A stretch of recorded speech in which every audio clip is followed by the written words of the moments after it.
Hi, and welcome to Musicians Hangout with your host, Crash Fistfight from Hated Noise and Fatal Butterfly, and Maxine Maxwell from the Maxwells.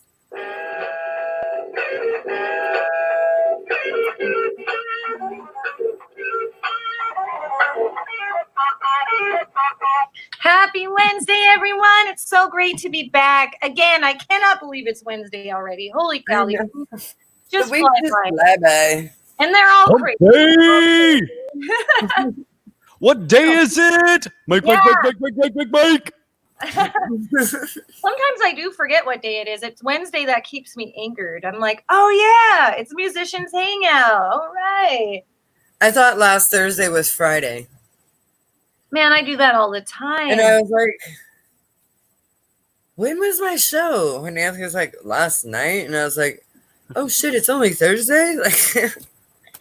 Well, and speaking of Fridays, this Friday is our Corona concert. So everybody needs to tune in and watch our next live feed. There's going to be some awesome artists. We're going to be dropping all that information for you tomorrow. So tune in at 6 p.m. on Friday night, and you will get an awesome concert live stream in your living room. Nice. With Musicians Hangout and Big Wood Records. Gotta drop their name, because Brian does so much work. Awesome team. Yes. All right. Well, without further ado, I will go over our mission statement for Musicians Hangout, and then we will introduce our guest for tonight. So Musicians Hangout mission statement is to be part of a revolution to create friendships with other artists and build a community network to save music. And man, oh man, are we doing that. This is the time to be doing this. Can't do shows anymore, so we got to stream everything. So we need platforms in. Yeah. So I'm glad we've already established as a live stream platform with StreamYard. Yes, thank you for that. Thank you, StreamYard. And thank you, Corey Wold, for joining us tonight as our guest for week 56. I am honored. Oh, you're honored. You have a very beautiful guitar. I have a drink. Here we go. Chills. Cheers to Wednesday and cheers to hanging out. I'm so excited that you're on here because I've been trying to get you guys on for a long time. So when you say you guys, I mean, which ones are you talking about? There's so many of us. I know. All of them. All of y'all. The whole and we'll music get into family. that later. Yeah, basically. The whole like close-knit music family. Including these guys. Under the red door. Oh my gosh, nice shirt. Awesome, Crash. They get too shy. Which is so funny because if you listen to their music, they don't sound shy at all. Nope, not at all. Well, we'll talk about that one later because there's stories to that one as well. That's awesome. Oh man, I love story time on our show. So my first question for you, Corey, is how did you start your journey as a musician? Oh, wow. It's a very deep question. So I would say a lot of it started in my younger years. We're talking like 6, 7, maybe 8 years old. And it really started out in a church setting. So I went to a Baptist church. As a matter of fact, my dad is an associate pastor of a Baptist church. Nice. But it was growing up singing hymns. It was being in a setting that you could sing and it didn't matter. Yeah. It didn't matter how you sounded. You went with it and whatever you felt and however you wanted to portray yourself. And I think that's what really grabbed me into the whole music thing is that I heard some awful voices and I've heard some amazing voices, but the passion that they put into it is what drew me. Oh yeah. And so, and so then growing up into the teenage years, I also went to a private school, same type of thing. But we had a mixed quartet, a large ensemble, small ensemble, choir. I even did duets with my sister, and but it was just, yeah, it was the whole aspect of just creating something and performing something that you felt. And so that's kind of where it all started. Of course, I always loved the rock music and stuff like that, even though it was quote unquote taboo in my house. Oh my. Yeah. Oh yeah. Couldn't listen. So Striper, I listened to Striper because it was a quote unquote Christian band. And that's what I could listen to. Okay. Yeah. Gosh, but yeah, after I left home and stuff like that, that's what I wanted to pursue. I wanted to be a musician. I knew it was something that I felt. That's awesome. I so appreciate that you did duets with your sister. I did duets with my brother. So I grew up singing in church, much like you did, and also choir in elementary through high school and into college. I sang in choir. So my brother and I competed for state. We didn't go to state, but it was still really cool to do a duet with him. Well, I got to say, in my senior year of high school, because I did compete as well, I was in a mixed quartet. And unfortunately, this was actually my last year of high school. So it was after my sister had left the mixed quartet, but we placed 6th nationally. Nice. Oh my gosh, that's awesome. Very cool. Yeah, well, I sang with 3 other girls, so that kind of helped. I did a duet once. And it was a disaster, but it was pretty fun. Some of them can be, when you're kids and you're young, and like you said, some voices are good, some are bad. I got to go to state, and we didn't place in state, but I went in a larger group, so that was pretty cool. And it was. Go ahead. Sorry. No, it was a hymnal that we sang. He never failed me, is what we sang. So it was really nice. Cool. Yeah. I actually know the song you're talking about. Oh, really? Yeah. Yes. Yeah. Awesome.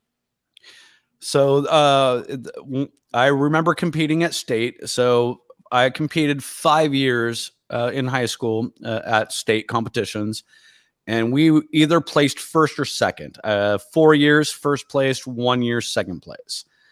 But I gotta say, it's like standing in, because if you placed 1st, you had to sing, during their nightly award ceremony type stuff. And sitting there and standing on stage and singing in front of a couple thousand of your peers, that's tough. It really is. It's very nerve-wracking. Yeah. Especially when you know that a good majority, I would say 2/3 of them, weren't into the whole Christian thing at all. They were, you know what I mean? They wanted to hear something different. I know that, but they gave us the props that we needed. But oh man, sweating bullets, I'll tell you that. I feel you. Oh yeah, it's crazy. Very. So you started out when you were 7 or 8, and then you continued throughout high school. Did you continue any higher education with it, or how far did you go with music? So with the music thing, it's like, I took piano lessons when I was 5, or no, when I was 7, and I did it for a year and a half, and I would rather climb trees or ride bikes. I didn't want to practice piano. You know what I mean? Yeah. But I will say, at my graduation, my piano teacher, so my sister, she also took piano lessons, but she did it far longer than I did. Okay. And she was amazing. She still is amazing at playing the piano. She sounds but I cool. remember we both had the same teacher, but she came up to me at my graduation. She said, if you would have just stuck it out, you would have been better than your sister.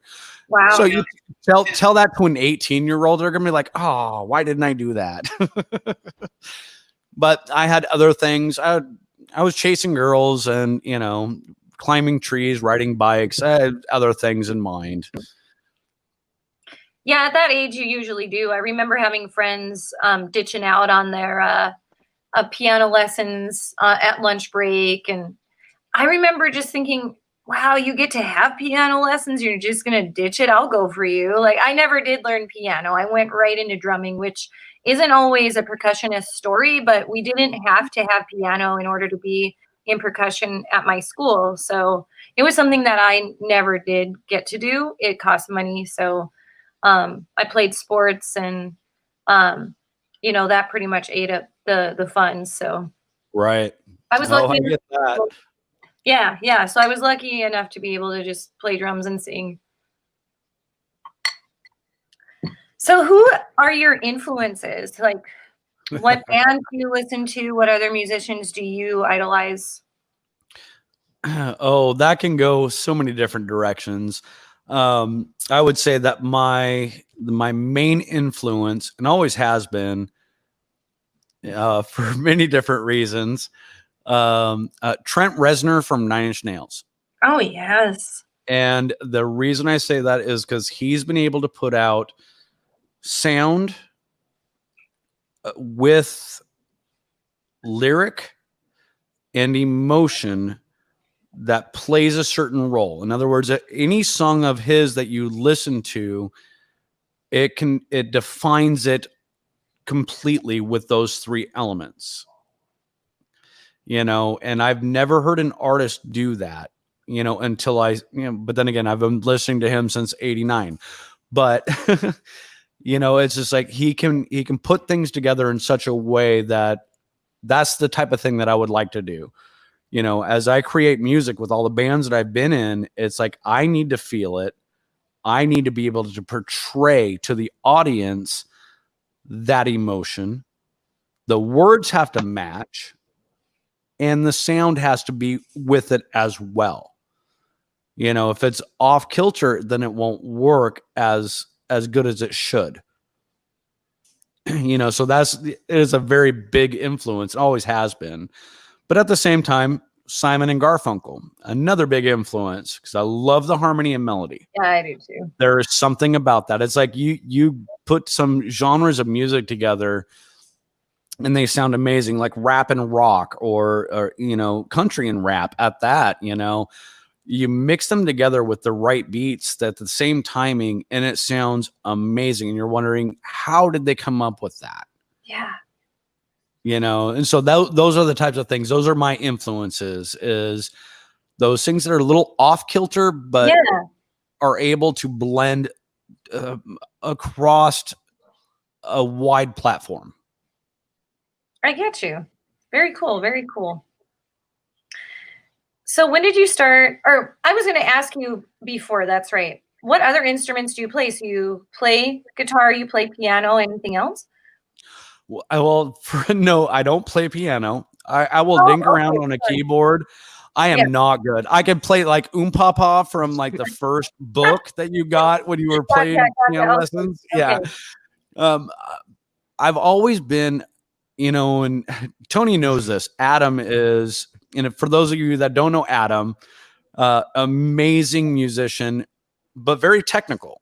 And he tells you, no, play a C. And I'm like, well, what the hell is a C? I could know, right? Maybe. You play me as, yeah. Yes. Yes. Yep.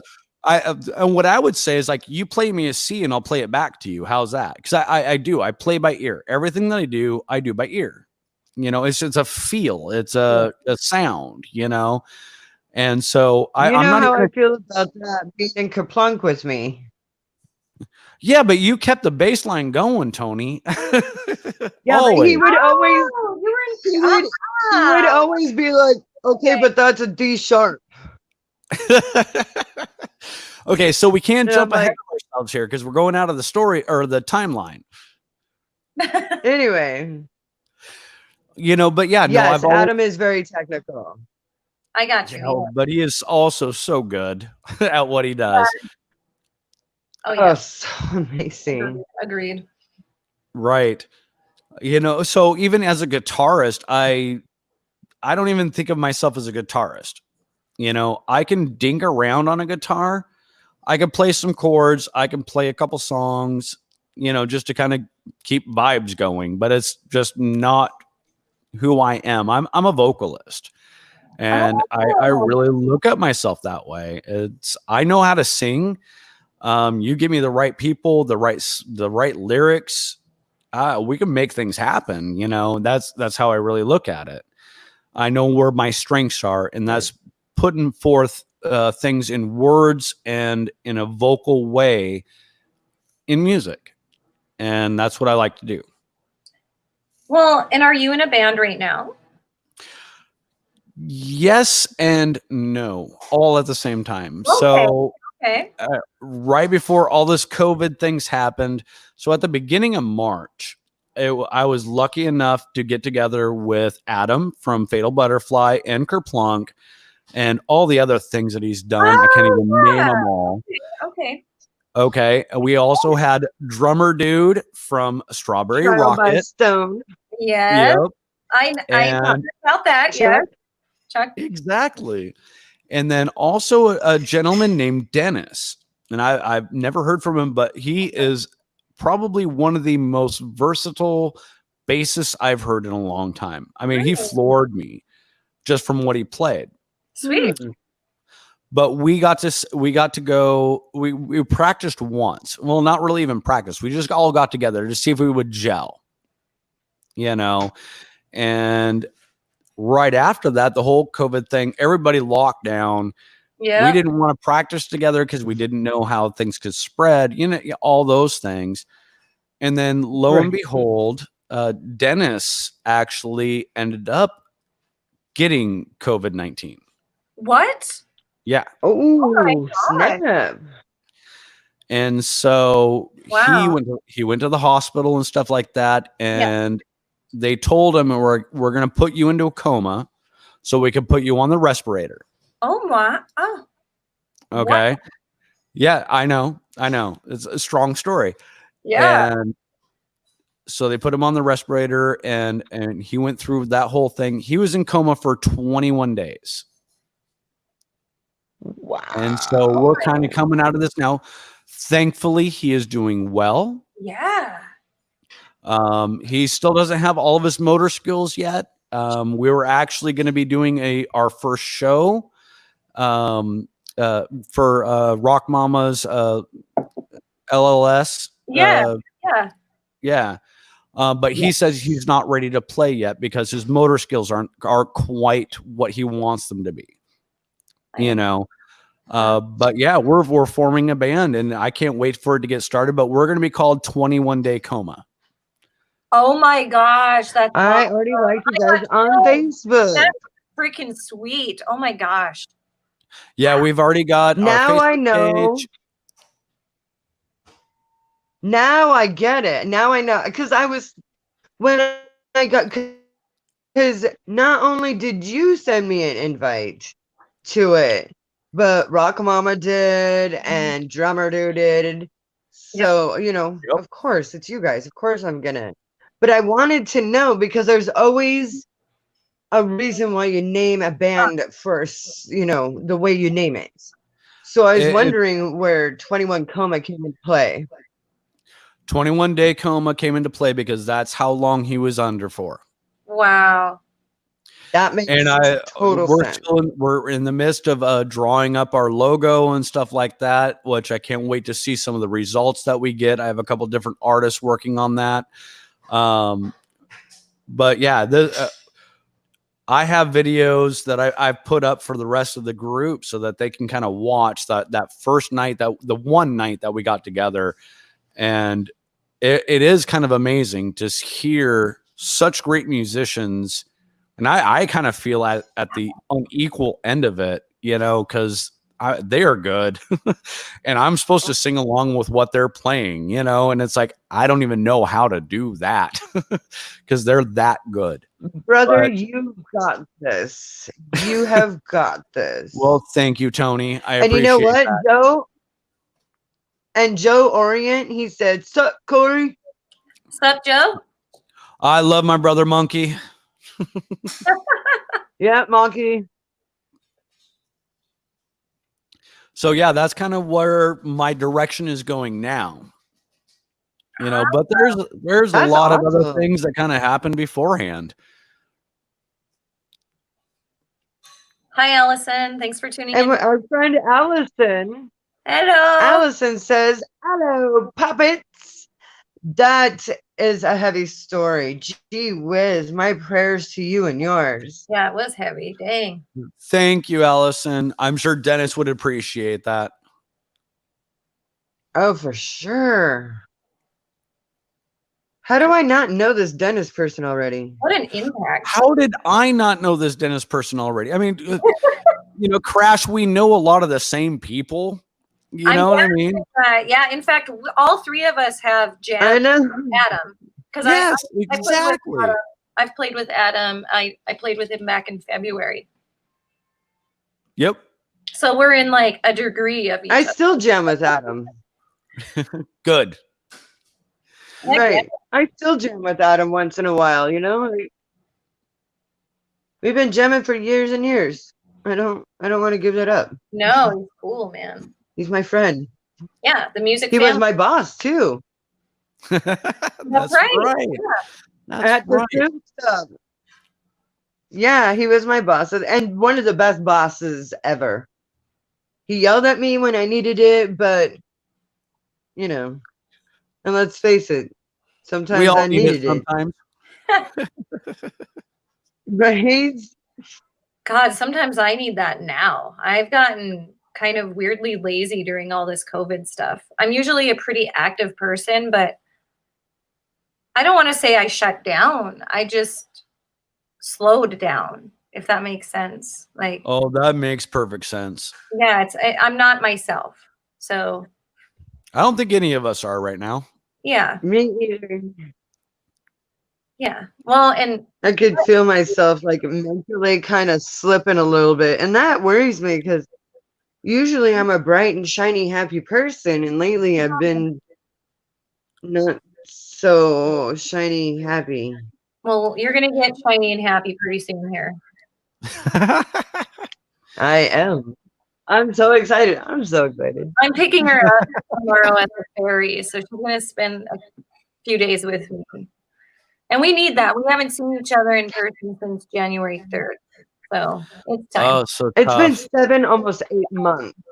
Yeah. And we were gonna see each other. We were gonna have an anniversary show in person. We were going to, get together and do promo stuff. We had so much fun for activities. Right, but we just kind of laid low because, well, Crash is a cancer survivor, so we have to be really careful. Yep. And I've been Well, quarantined yeah. once, so I'm pretty safe. I don't really hang out with anybody in person.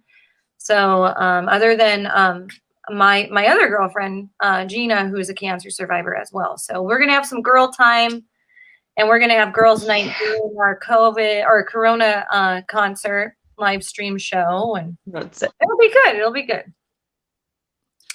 Corey, All right, you had some stories from the music. Yeah. I love stories, so bring them on. So I loved the whole timeline. I loved how you asked me to, kind of start out, where did I begin with this whole thing? So let's kind of rewind right back to 95. Okay. Oh, okay.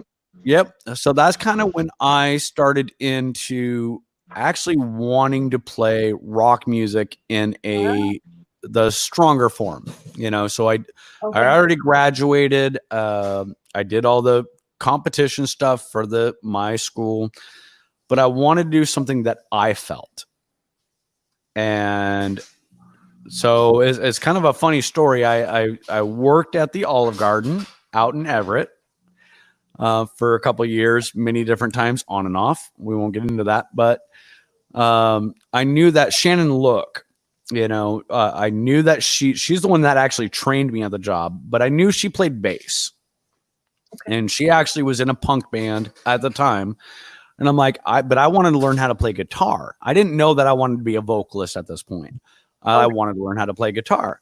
I'm like, well, and we started talking, it's like, well, I want to learn. Well, come out and hang out with us as we're playing in this punk band. I'm like, okay, let's do that. Oh, by the way, though, my brother, he's a great guitarist and an amazing musician. And I'm like, okay, cool. Hook us all up. Let's do that. And I kid you not, it took about 7-8 months to actually get her brother Dennis to come over and actually play. And it was kind of cool because so Shannon came over with her bass, Dennis came over with his guitar, and they just started playing music and just licks and riffs and stuff that they had created over the years. I mean, they're brother and sister, so they have all this, depth of things that they've played before.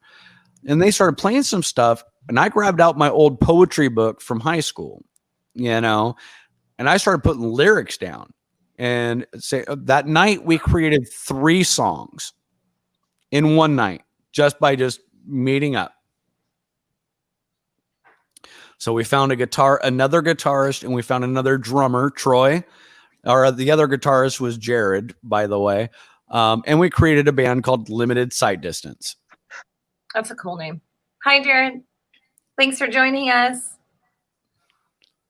Been jamming out to Hands of Deliverance lately, man. A lot, actually. Me too. Yeah, it's on That's funny you say that. my favorite list in my car. So, rocking, man. I have it on my YouTube. Anyway, sorry, Cardi. Distracted. No worries. I'm enjoying your stories too. Nice. So we actually, Limited Sight Distance, we played for a couple of years. I mean, we played Jimmy Z's, not Tony V's, but Jimmy Z's often, very often. I remember playing with a long time ago. Oh yeah. A band called Adjustable 5-Speed. I don't know if you guys remember them. Oh my God, I love that name. Yeah. Love Gone Black. There's another one that was out there at that time in the 90s that was amazing. Oh gosh, so many different ones. But it was an amazing time to actually do that. And then unfortunately we went into the studio and recorded, and our drummer at the time, new father, I was kind of an asshole at the time, and he was late for practices, never was on time with shit. And I kind of kicked him out at that point. Wait, so he was the drummer that was never on time? Am I hearing that correctly? Well, no, he was on time with the music. He was never on time at practice or at the studio. And there was a couple other things, but I look back on it all. We were all young and naive, because I listened back to our recordings. He was an amazing he is an amazing drummer. I still talk with him on Facebook. As a matter of fact, he got a hold of me a while ago, so that he can get a hold of our recording so his son could listen. Oh, because he wanted to show his son, this is what I did. And as a matter of fact, I'm like, yeah, you absolutely should, you should have this, so if Troy, if you're out there and you're listening, you were an amazing drummer. You pissed me off when I was 20 something, and I'm sorry about that, but man, we're all pissed off in our 20s, right? I was going to say, if anybody can piss somebody off, it's always the drummer. We have to be accompanied by adults. That too. Oh yes, yeah. I gotta say, man, us percussionists, man, we're bad at that, and we destroy things. We're good at destroying and breaking things too. Oh yeah, Tony, I saw your symbol on Facebook. What did you do? Jeez. Were you playing aggressively? I have a quick story about. Of course, my new band, Hated Noise. It's a super fast punk rock. Like, if you were to hear the music, you'd be like, "Holy crap, that's what you're playing now these days." That wouldn't. That's what I'm playing. That wouldn't do what it did to the symbol. You were angry. Well, It started with a crowd. Yeah, because She's usually so angry and aggressive when she plays this music. Yeah. yeah. She's got Just the lyrics and everything because it's super punk rock. Yeah. And sometimes I have to pin up some stuff, so I got to get it out somewhere. And I feel like that is a super cool way. It is. Well, tonight, from posting that picture tonight, I have to give Mike Nogger from Nameless a huge shout out. He messaged me and he is going to donate a symbol of affection by once again adding to my amazing drum kit Tank, which was built on the love and support from many musicians. Many friends have donated. Industry. Oh my gosh, Mike, that's so sweet. So I told him, and he said it was because last year at our LLS show, he forgot his cymbals or his snare stand. Yep. And I without hesitation, let him use mine. Here you go. Definitely. So this is his payback. So thank you, Mike, once again for donating a new cymbal, which he collects over the years. So it's not like he's going out and buying a new cymbal for me. So, I got to say this, Crash. I mean, if you actually put a list out of all the names of all the people that have contributed to your kit, do you realize how long that would be? That thing would be like 1,000 miles long. It's a piece of history. Almost every piece of that kit was donated from somebody in our music community. Because one day I decided I wanted to be a drummer. I want to play drums. Why not? So they were like, okay, you do that.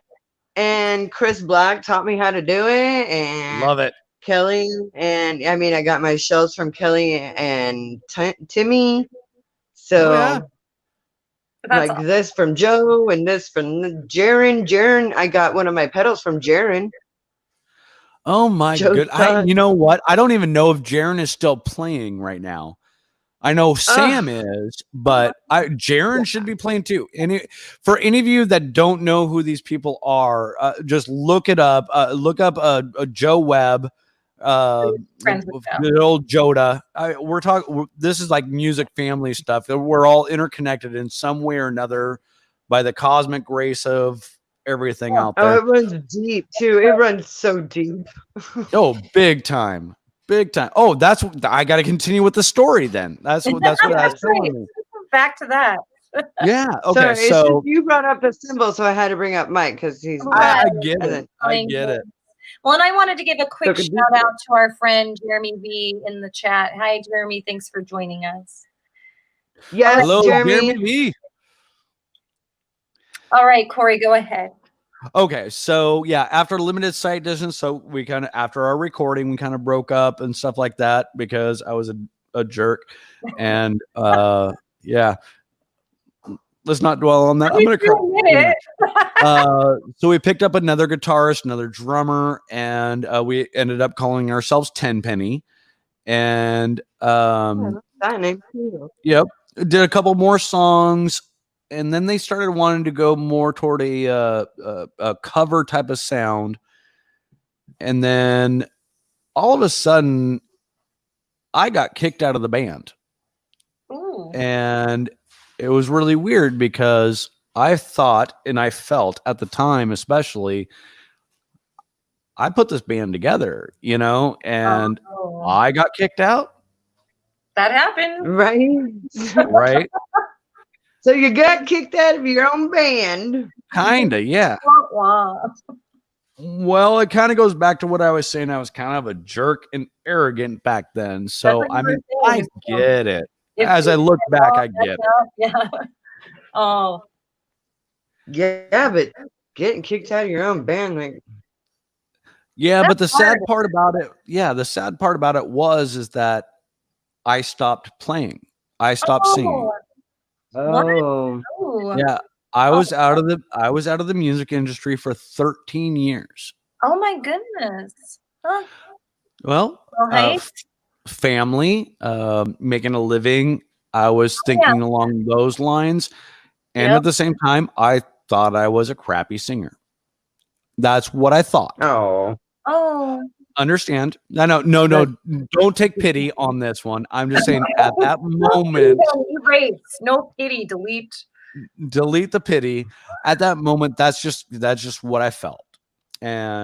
But so I turned my attention more towards, my family, my boys, my ex-wife, stuff like that. And it wasn't until my boys started growing older that I realized how much they liked music. And so we started investing into a lot of the Rock Band game. Yeah. Okay? Right. Okay.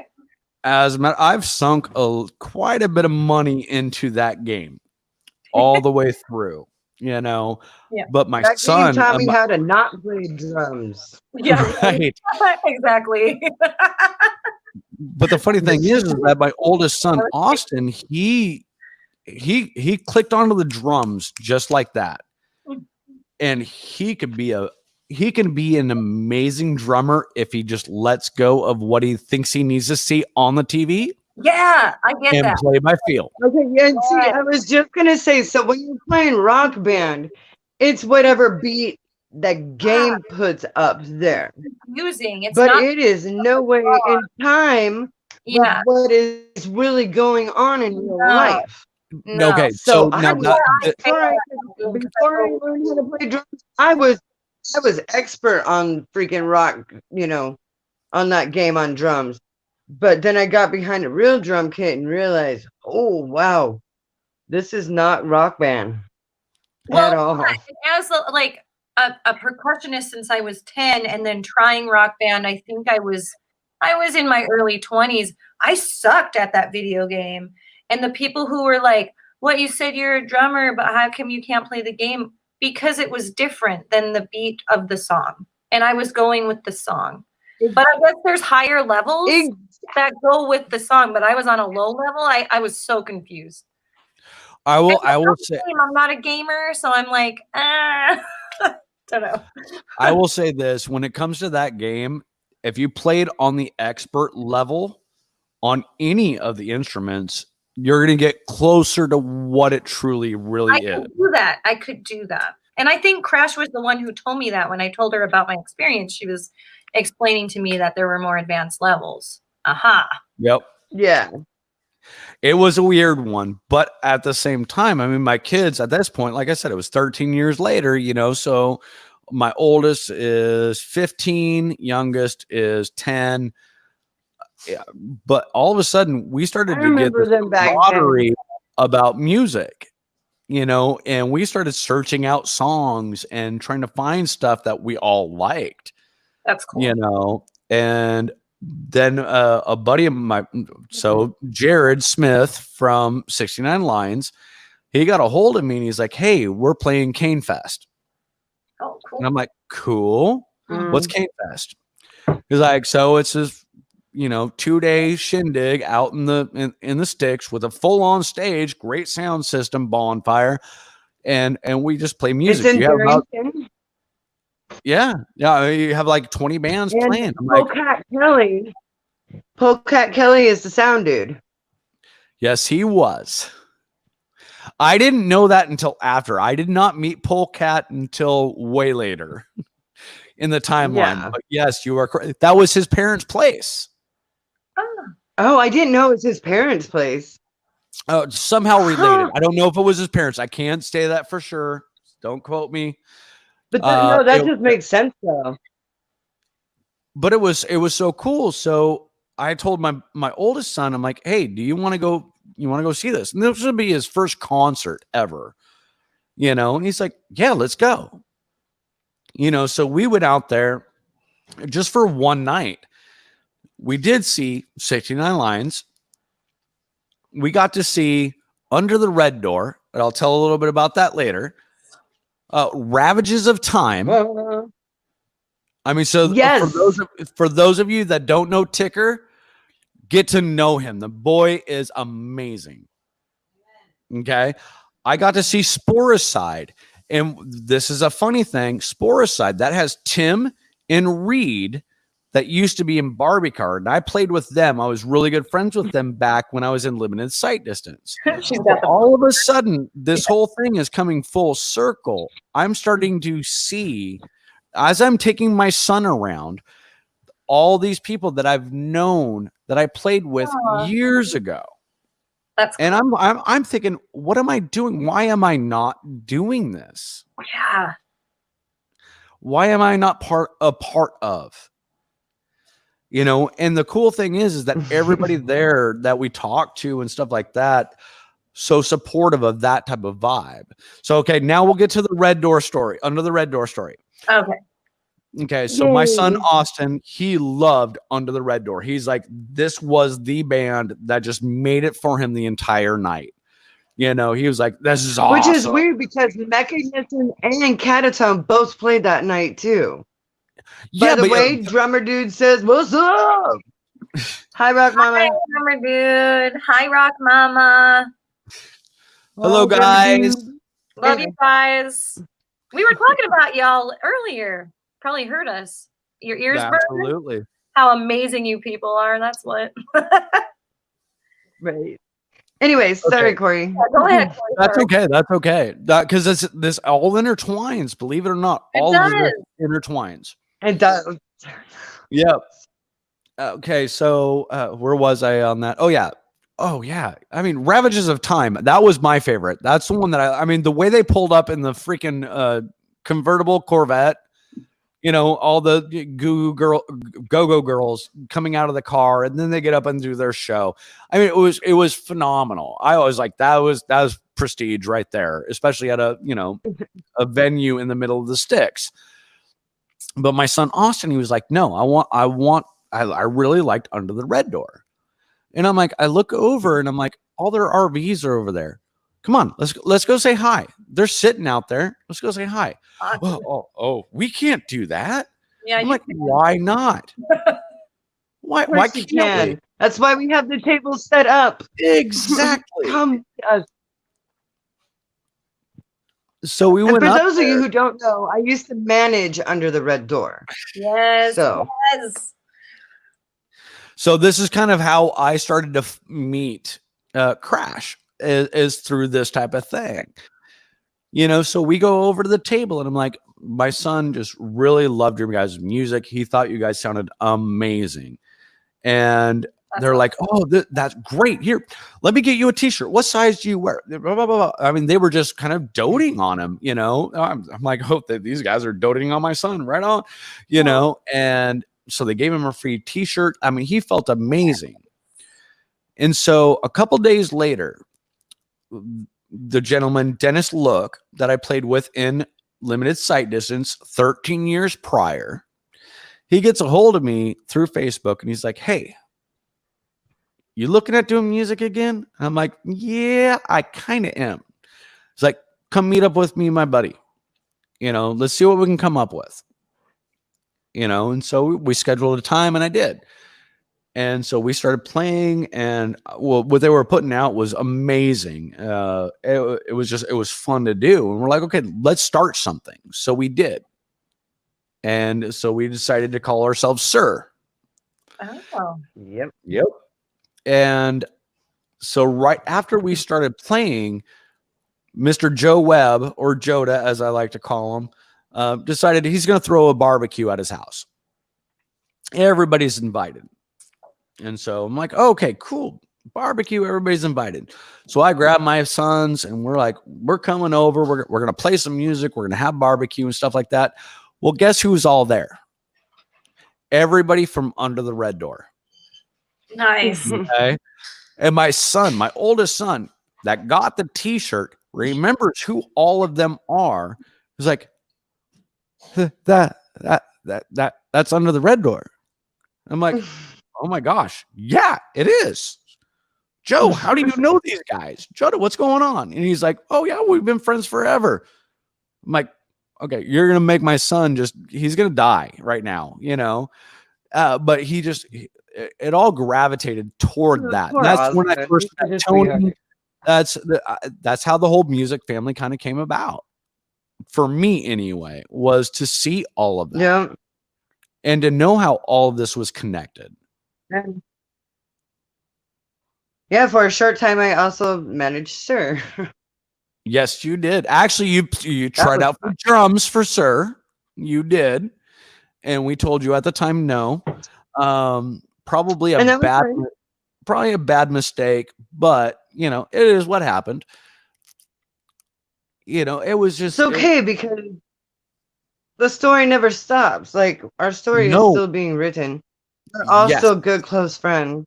We all still barbecue and absolutely. camp together. Yeah, and Crash So, plays with and everyone. I got better. Yeah. Well, she is like the connection of all this interweb for me, especially because I'm very new to the scene. So I got into the music scene that you're speaking of about 2 years ago, and I met Crash last year.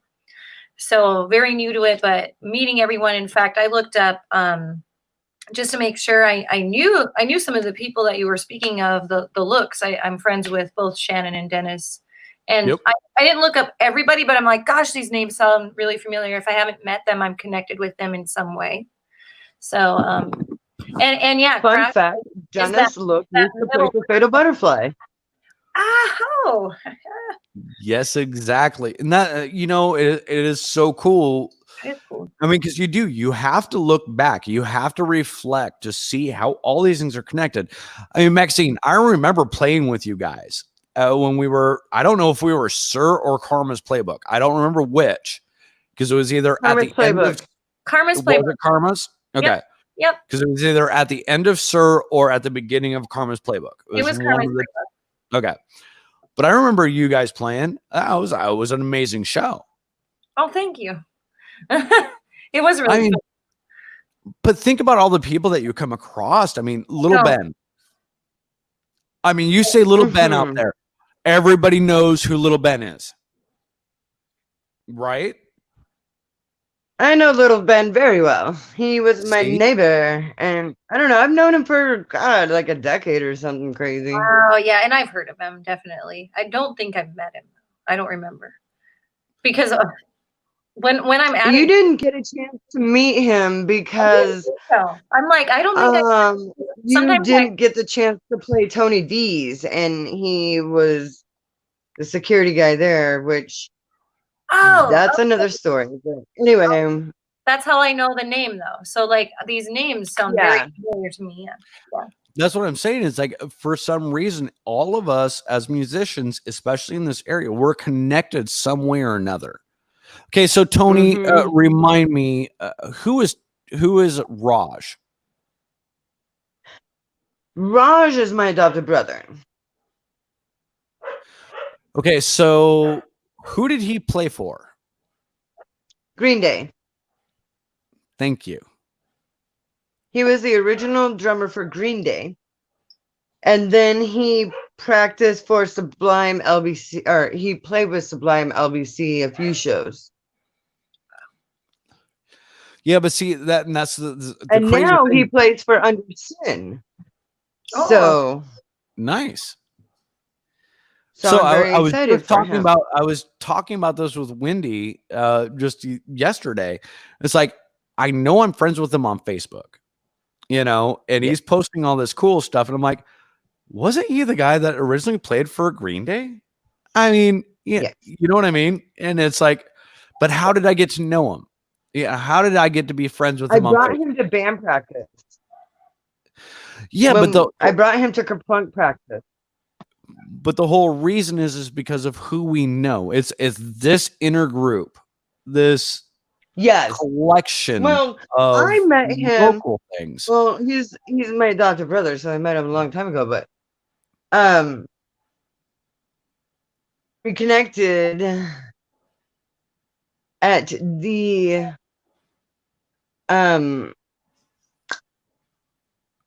oh gosh, Robert Lang Studios 40th anniversary, I think it was.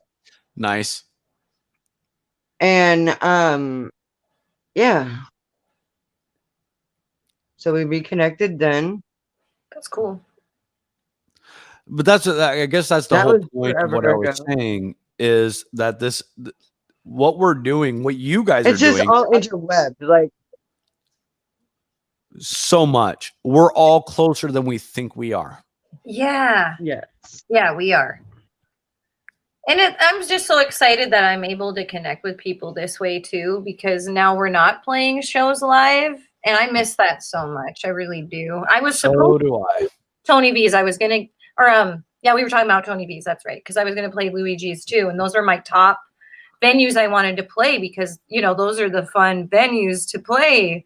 And yeah, I was doing 2 festivals. One was at Tony V's, and then COVID shut everything down. So hopefully, after all of this settles, I will be able to play those stages. I can't wait to play Luigi's again. I gotta say, I've played there Oh, once. so fun! Oh my god!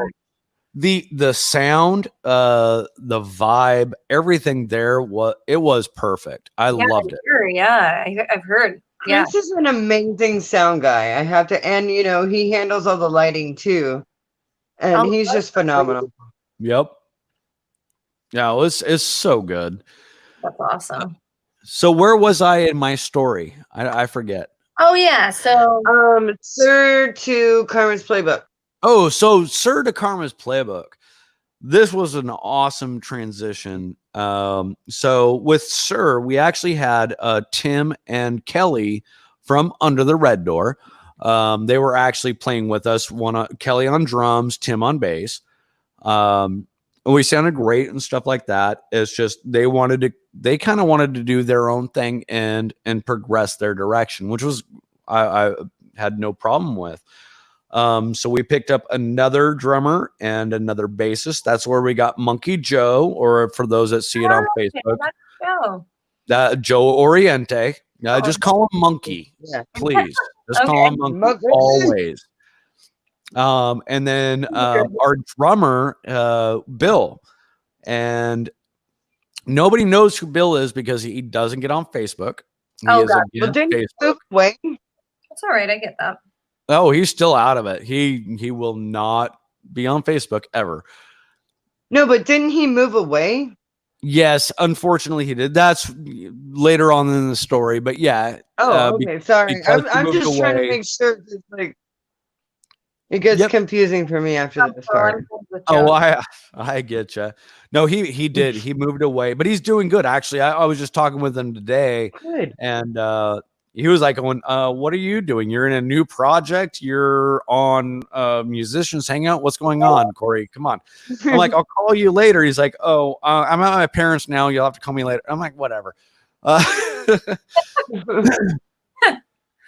But I got to say, for my musical experience so far, and what I mean by that is because I know there's more coming later on, Karma's Playbook was probably the most impactful band that I've ever played with.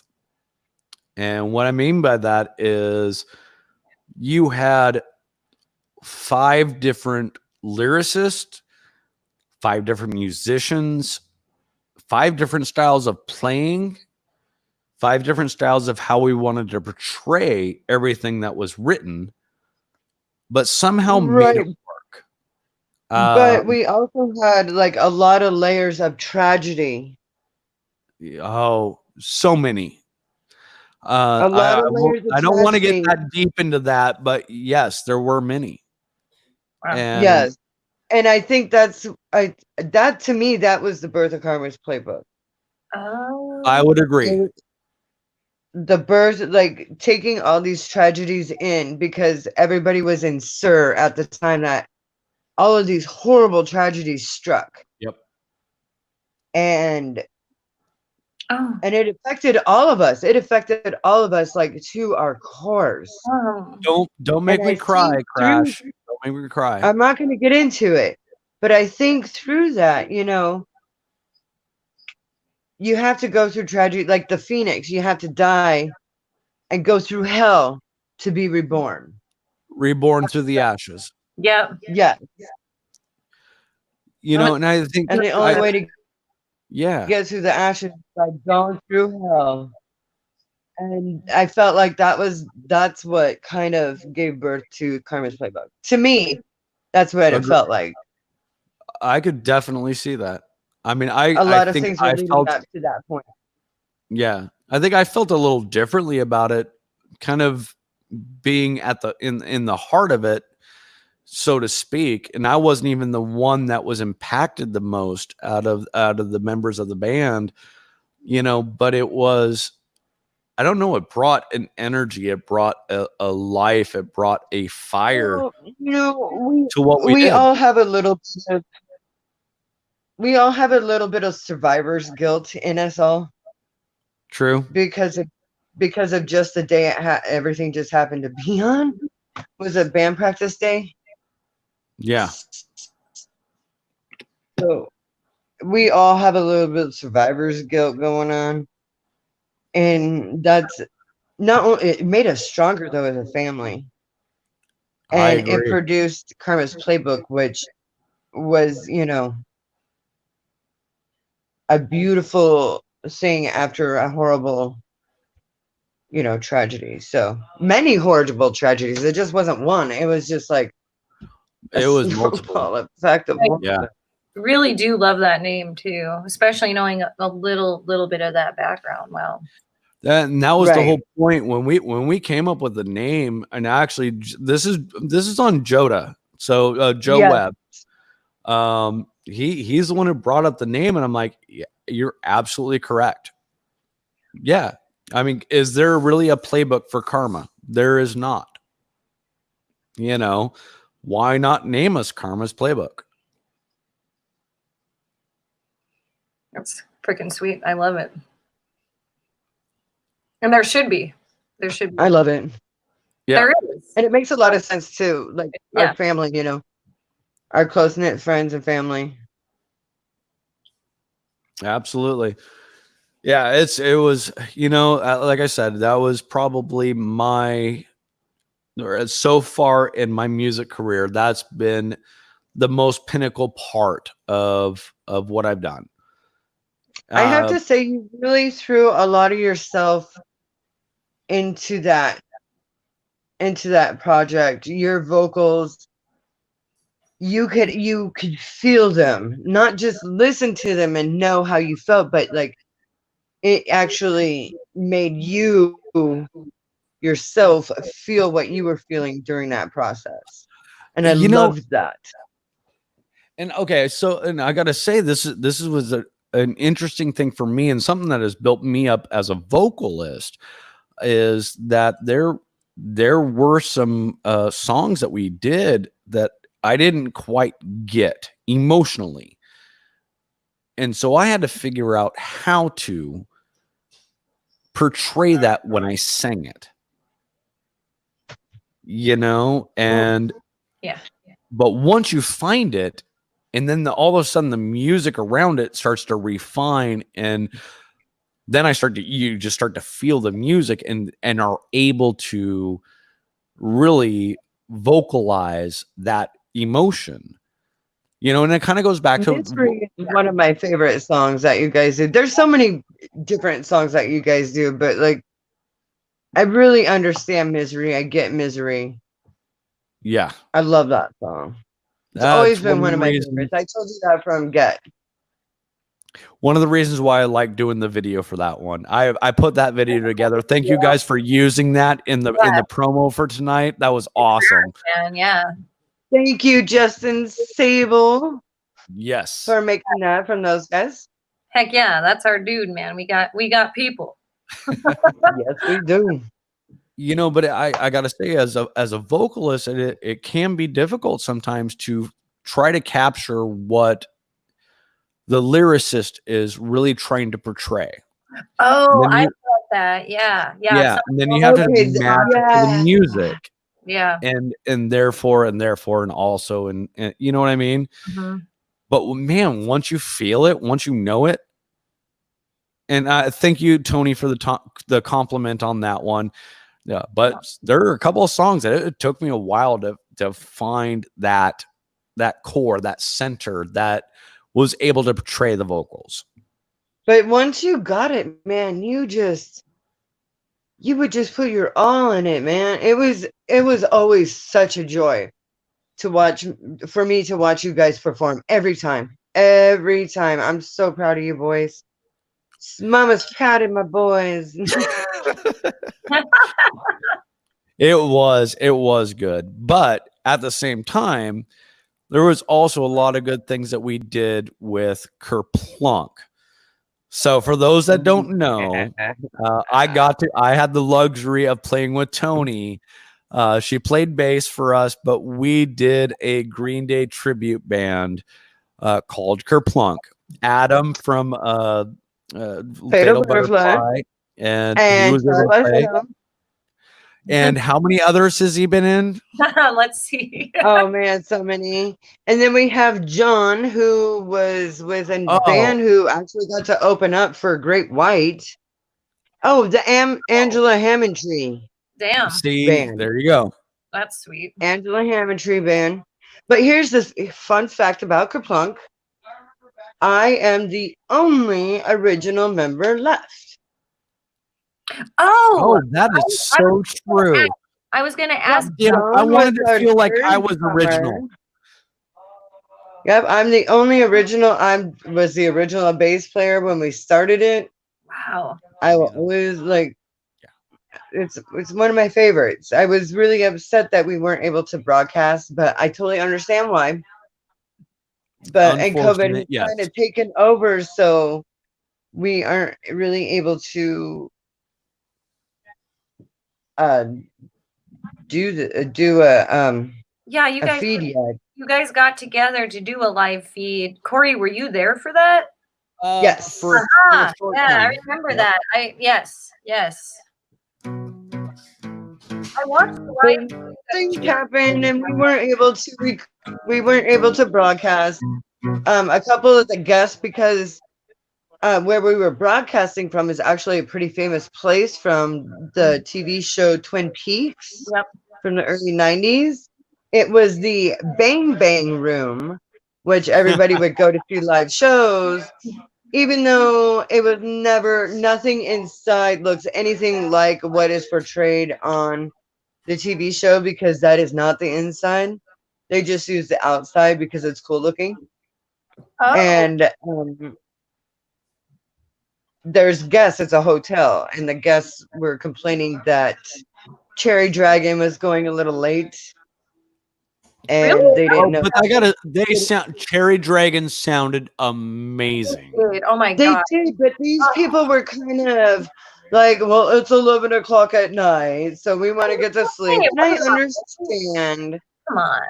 But still, it was so heartbreaking because, like, I actually put everything else aside and got behind my bass because I don't really play bass that much anymore. Right. Except when Green Day comes on. I have a Green Day set day list that I play religiously, and it's all my favorite Green Day songs that we covered.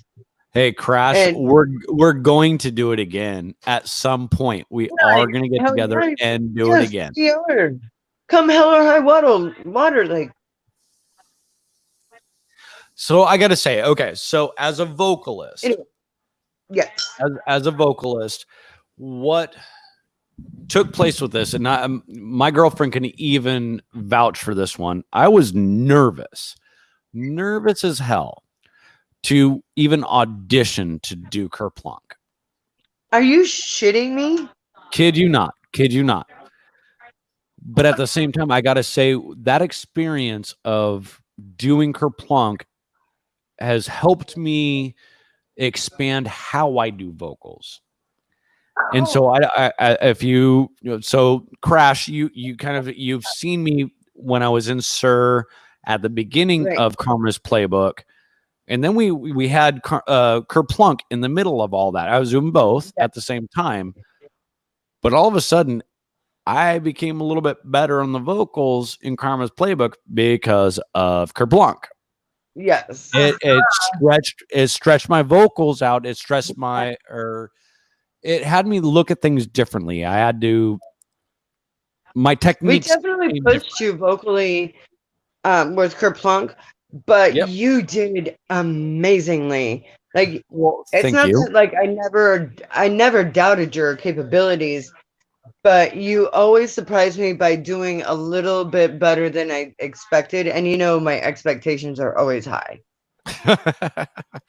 So Yep, true. you always did better than my expectations. And I was always, Kerplunk was always my favorite band practice on Sundays. That was my church on Sunday, man. Oh. And we even did that song. Hey, Wendy, I gotta say, I'm looking over onto the right now. Rock Mama says that Wendy needs her screen time too. Do you want to come say hi? Yes, come on in, Wendy. Hello, So- Wendy. So for those that don't know, Wendy has been the pushing force into continuing my music ability. Aw. If it wasn't for her, I probably wouldn't have gotten into a new project. She just supports me amazingly. But yep, we got to say hi to Wendy. And cheers to Wendy for that. She's an Being amazing woman. strong, empowered woman behind the music. Cheers. Cheers. Hey guys, how's it going? Wendy, boo boo. Hey. There's my girl. There's my girl. Here I are. Well, you sound very inspirational, Wendy. Well, you know, right? he is amazing. So, Can I ask how long you guys have been together?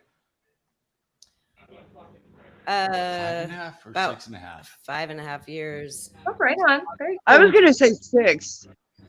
I'm gonna say 6 Okay, so we got together in 2015. because I was there. Aw. February, I think, of 2015, right? Aw. Something That's like that. awesome. Oh, Yeah. fair enough. Very cool. That's a long time. I say that, but like I get like being in a couple for a while. And you know, and when it clicks, and when it works, and when you're each other's rock, you know, it's so helpful. I think we're all. Winnie's been a big blessing for Corey, I feel like. I can feel that. Yeah, I hear that in his stories. Yeah. There's Anthony. Anthony's over there. Speaking of partners, yo, Anthony. But yeah, He's switching the sprinkler over. Kerplunk was a lot of fun. I mean, and Karma's playbook was fun too, but I really just, it was fun to be a part of that. Oh, Kerplunk's not done yet, honey. Yeah. I'm bringing that shit back. Yes, I'm bringing that shit back. Yeah. You gotta guys- bring it back. Hell yeah. I don't care if we have to jam out at the freaking Roadhouse, man. It's gonna happen. it was I know the owners. Fair. Heck yeah. Oh yeah, that's right. Yeah, John actually owns the Roadhouse now. That is true. So yeah, I know the owners. Mm-mm. Mm-hmm. I'm down.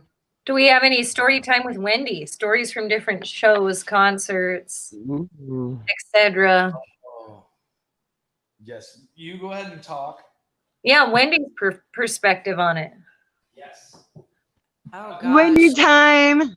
Hey.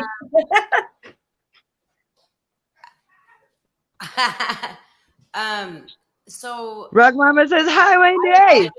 I was always entertained. That's all I can say. And I did a lot of videoing. Oh for- yeah, you did. for shows and actually enjoyed that very much. So that was a lot of fun. But I'm trying to think of a specific Chris Cornell, the kind of tribute to Chris Cornell, the suicide prevention. It was like a fundraiser thing that I can't remember the name of the place that they did that at, but that one stands out in my memory as being a really cool. Actually, wait, are we talking Kerplunk or Karma's Playbook? I was like, Kerplunk never did. Kerplunk never did any like tribute to that. I didn't know if you were asking specifically about one band or the other, but No, Oh. just Corey in general. Yeah, just with his music and Yeah. And then at Tony V's, that was an amazing performance, and yeah, it's been a lot of fun. Cool. I miss it a lot, and I see a difference in him when he is playing music or when he's just involved. It's a whole different Corey. And so like it's makes me happy that he gets to be, part of this tonight, and then also the new, this whole new adventure that he's starting and everything is pretty exciting. Yeah, it does I sound cannot wait to hear that. Are you kidding me? We have Chuck and Adam and some dude named Dennis and Corey. Dennis. I can't wait to meet this some dude named Dennis. I know. I don't know this Dennis dude. As a bassist, I mean, maybe I do, but I just don't know. Like I got to I play know a with lot him of people. one time, and it was interesting because I didn't know exactly what he was trying to play. I mean, he could probably outplay Flea. Okay, that's now that's the fight words. Yeah, no, that's how good he can play. It's kind of like Adam. He can play anything and everything, but I know what he gravitates toward. And he's just an amazing bassist. I mean, he could just come up. Adam pushed my limits as a drummer. He's the one that made me the metronome I am today. He got me so on point that he was like, dude, you're too on point. Like, you're making me look super sloppy. So can you like tune down a little bit? And I had no idea what the hell he was talking about. Brought out the human metric. It's like, oh. Yeah, no, Adam is amazing. What? Amazing artist. But yeah, I'm excited to see just the difference. I look at like Kerplunk and Karma's Playbook, very different from each other, and then the new band that they're forming. I'm excited to see what they have to. So my question to you, Wendy, is do you think that the new project is pushing Corey vocally? That's a good question. Yes, I do, because I don't know, it's just kind of a different whole genre of music, I feel like, than what he's used to playing and maybe comfortable playing. So I think it's or singing. So I think it's good to step out of your comfort zone and try. I was just gonna say that, like, my band Hated Noise really pushes me outside of my comfort zone. I really step out of my box. Yeah. And I really have to dig in because it's super just like boom tap, boom tap, boom tap, like sometimes super even faster than that. Yeah. And that really wasn't my style at all. Yeah, and I think that you don't know until you try, right? Surprisingly. Yeah. I can do it now. Yeah, exactly. So I'm always excited when people get pushed to their, past what they can think their limits are, and can actually progress. I'm always looking for the progression. I agree. Yeah. 100%. Yeah, it'll be cool to see. So I'm super glad that the new project is pushing you, Corey. I don't doubt you for a second that you can't do it. Oh, I doubt myself. Always perfect. You know what I mean? I think we all doubt ourselves, but at least for me, it washes away when I'm on that stage, and I honestly kind of picture myself in my band room, so I don't get nervous. And then when people cheer and people sing the words of my songs with me, that just adds to the whole experience. And really, I don't know, it keeps me going. It keeps me doing it because, yeah, I can get really hard on myself. So I get that. It's people were probably asking or thinking to themselves, how does Wendy really fit into all of what I do musically outside of her supporting me and stuff like that? I gotta say, she's taken probably some of the best. Actually, no, she has taken the best video of us playing. That's awesome. You need that. You know, You she need she that, took yeah. she took one that. Oh, Adam, love you, brother. I was just gonna say, sorry to interrupt, but Adam just got home. Hi, Adam, welcome. And he said he's been tuning in, and Corey's not bullshitting. Dennis is sick basis and going to challenge him. Gosh, we got Him big time. I'm surprised Oh, by it's gonna that. challenge Adam. Now Yes. I'm really curious. Whoa. Me too, brother. Me too. And he said that he's super looking forward to playing with Corey again and drummer dude for the first time. So Chuck, Oh, Chuck. I'm so excited that you get to have like my experience with the amazing like Corey and the amazing Adam D. Essner. Or D. Adam Essner, sorry. Adam. Yeah, I'm super pumped about that. Been talking about him all night too. Drummer dude and Rock Mama have been friends with mine for quite a while. Mm-hmm. So, You know, and Musicians Hangout this year is happy to announce that we are hosting the LLS Walk the Night. Yes. So we are excited about it. We're teaming up with Rock Mama, and we are going to get this done for a good cause. So cheers on that. Cheers. Huge Amen. Honor. It really is a huge honor. To Rock Mama. Glad to see you're with us. I love that lady. She will never know how much I love her, but I love that lady. She works so freaking hard for really everyone. Does. Yeah. Talk about keeping the music. Everyone. She does. And she does it selflessly. Yeah. Oh, yeah, she does. Yeah, she does it selflessly. She doesn't ask for money for this. No, she was actually. Who's that? That was Devin. She's just passing through. Hi, Devin. Oh, hi, Devin. She has a shirt. Hi, Devin. She has a shirt tied up. How you doing, girly girl? You got to be on the show too. I was one. I'm like, who in the hell? Oh, show Tony.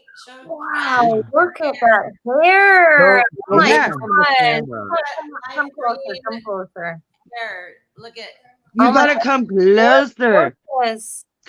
Oh my God, I love it. Oh my God, I love it. Isn't that cool? I might also do bangs, like really short. Like as everyone can see, my lovely purple has now. Do the bangs. Do the bangs. I said I might get baby my beautiful bangs. purple has turned to it. a nice, beautiful white. You see that? My purple is now white. Oh, I'm like pink. My red is all pink. I need Gina to touch me up. And I was gonna go all pink, I guess, but I haven't ordered the pink yet. So mine's still falling out. Anyway. Thank you for showing us your hair and do those baby bangs. That'd be super cute on you. Right? Yeah. You know what would be super cool, Corey? What's that? Oh my God, Corey, you need to just like shave your head, except just grow these like massive manly man chops. Get the big old lamb chops. No, please. Yes, like they will look so nice with bald head, just like lamb chops, big old fatties. Maybe they can meet like right in the chin, right there, just like. I could just glue them like all. all like shave them to where they're like all spiky and maybe look like crazy. I don't know, barbed wire. I'll just glue on some like rabbit skin right on the side of my cheeks. You know, just shave everything off and just put the lamb skin right. You know. I'm sure they got some in Centralia. That's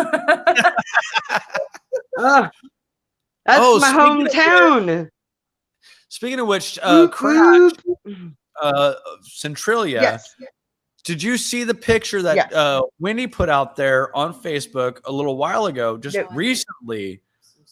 So, do you remember what was it called? It was around the 4th of July when we went down there. Last show, one of the last shows Kerplunk did. The hub. But we had it was the hub. Yeah, no, it wasn't at the hub. It was the hub out at the farm. Oh, the one with the where I took those pictures. Where we played where it on looked top there of was the fire on the trailer. on the like, trailer. Oh, that was actually at a friend of mine's house, and that was Head Shred, but I can't remember. I Head think Shred. it was like our 5th year with Head Shred, because I did Head Shred from like 2, 3, 4, and 5 or something crazy like that. Like anyway, that's my high school friends and I. We do that every year. Head Shred. But Yeah, yeah, what that about the park picture- out there? Yeah, but the picture itself, because they put the lights down underneath. I Oh remember yeah, when the one where it looks like fire. but look, yeah, it looks like we're standing on a stage surrounded by fire. It was awesome. That's cool. Yeah. Ooh. That sounds like a lot of fun, actually. Oh, that was such a fun show too. It was. It That was a was. fun show. Like That was the last one we did as Kerplunk.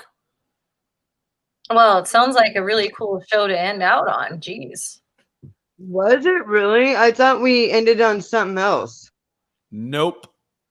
We ended on what? Oh, that's a bummer. But I gotta say, like, if I'm gonna end, well, it's not an ending. Nope. If not I'm an gonna ending. pause on a project, pausing it on, in Centralia, my hometown, with my hometown high school friends, my favorite ones, anyways. We were all the skaters, so we were shunned a lot. Oh, yeah. So it was nice to end it with my boys, who I Mhm. love in my band, Very good. who has been with me through an incredible journey. Finding the right people to be in Kerplunk was a chore. But we got it, and I miss it so much. You But ending it with my a lot, friends, yeah. I hear you talk about that quite a bit, how much you miss Kerplunk. I do. It I was. always like. Yeah.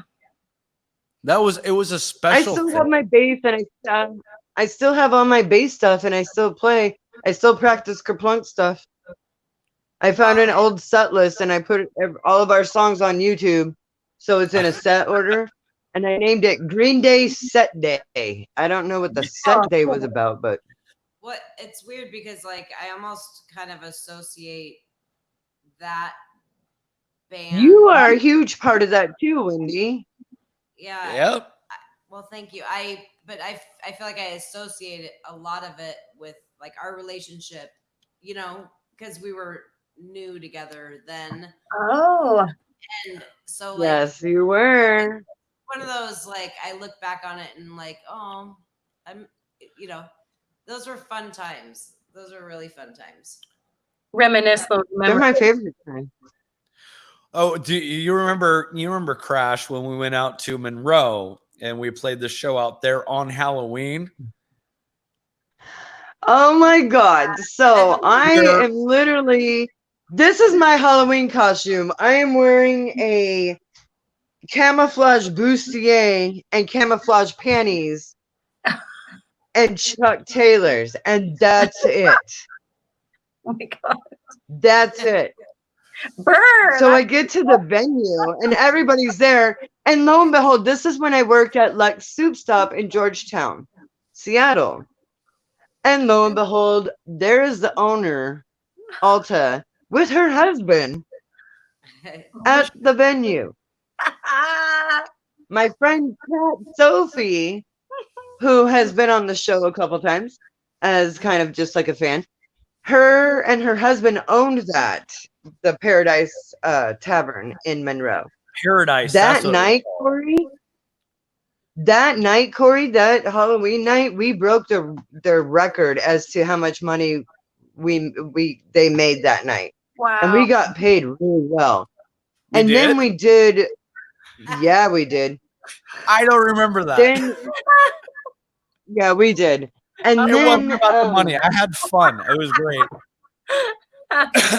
but then we did. Remember the New Year's Eve show that same year we did at the tavern? We were supposed to play at midnight, but Twisting Fate took like 45 minutes or something to set up, and it was crazy.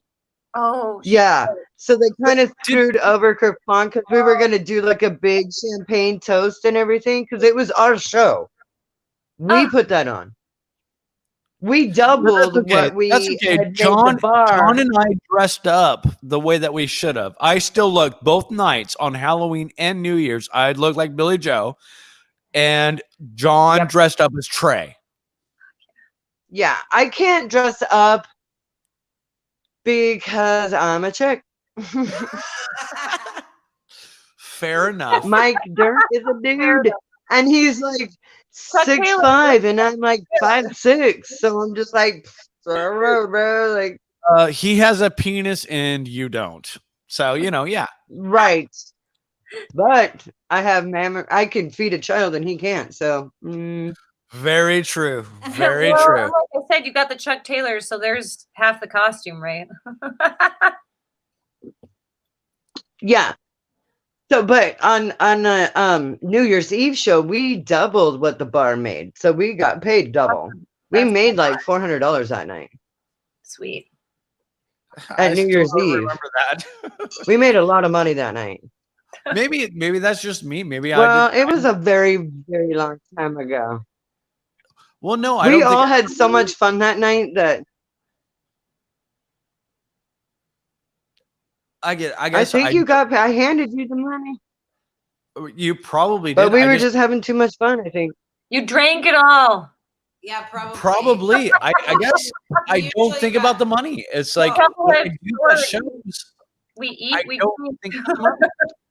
Yeah, I think that I yeah, make fun of like we only get paid $10 and all we get is drink tickets. But really, the only reason why we are really out there is because we love playing music and we love what we do. Yes. that's what he was saying, Absolutely. 'cause he doesn't- Absolutely. The money and the drink tickets is just a bonus, but Frosting on much the appreciated. So keep that shit coming. Yes. Yeah. Donate to your local musician. That's right. Okay, so do you guys have any other questions for me? I do. So I was Okay. gonna ask you, let's see, what is your favorite way to listen to music? I listen to vinyl when I can. I know it's old school, but it's just something about the vinyl. It makes it sound a little different. There's a classic sound to it. There's patience with it. You get up, you flip it over. Well, actually, I watch my husband flip it over for me. Love you, babe. I'm a digital girl. I like to plug in my phone and just like stream whatever's on, or I like to plug in whatever's on my Mac computer because I have every CD that I've ever gotten on it. It's been uploaded to, so it's just like a huge like iPod. So that's my favorite way. That's What's a good way. yours? Okay, so the way that I'm going to answer that is it's a very strong question because it goes all over the place. I get where vinyl has its place. So the best way for me to listen to music is I am kind of stuck in between two things. I either want to listen to it in my car or I want to listen to it with headphones. Yeah. Okay. That's the third one. I get what you're saying. She's like speaking into my ear at the same time, and I get what she's saying. Because the third one would be live. Oh yes. Yeah. So, That's the best. But That's it never matches like any of the recordings, like ever. ever. Actually, no, Ever. I disagree. I have heard a couple bands. So I got to see Seven Dust do a live show at El Curzon. Oh, I love Seven Dust. Oh my god. Okay, but an acoustic show at that. Whoa. But they sounded exactly like their acoustic recordings. Acoustic is different. It is. I Well, feel like it is. Feels different too. Yes, but at the same time, you gotta think about it from what their recording is versus what you hear live. That's the difference that I'm the gauge that I'm taking. I got to see Chevelle play down at Aftershock in Sacramento. And Okay.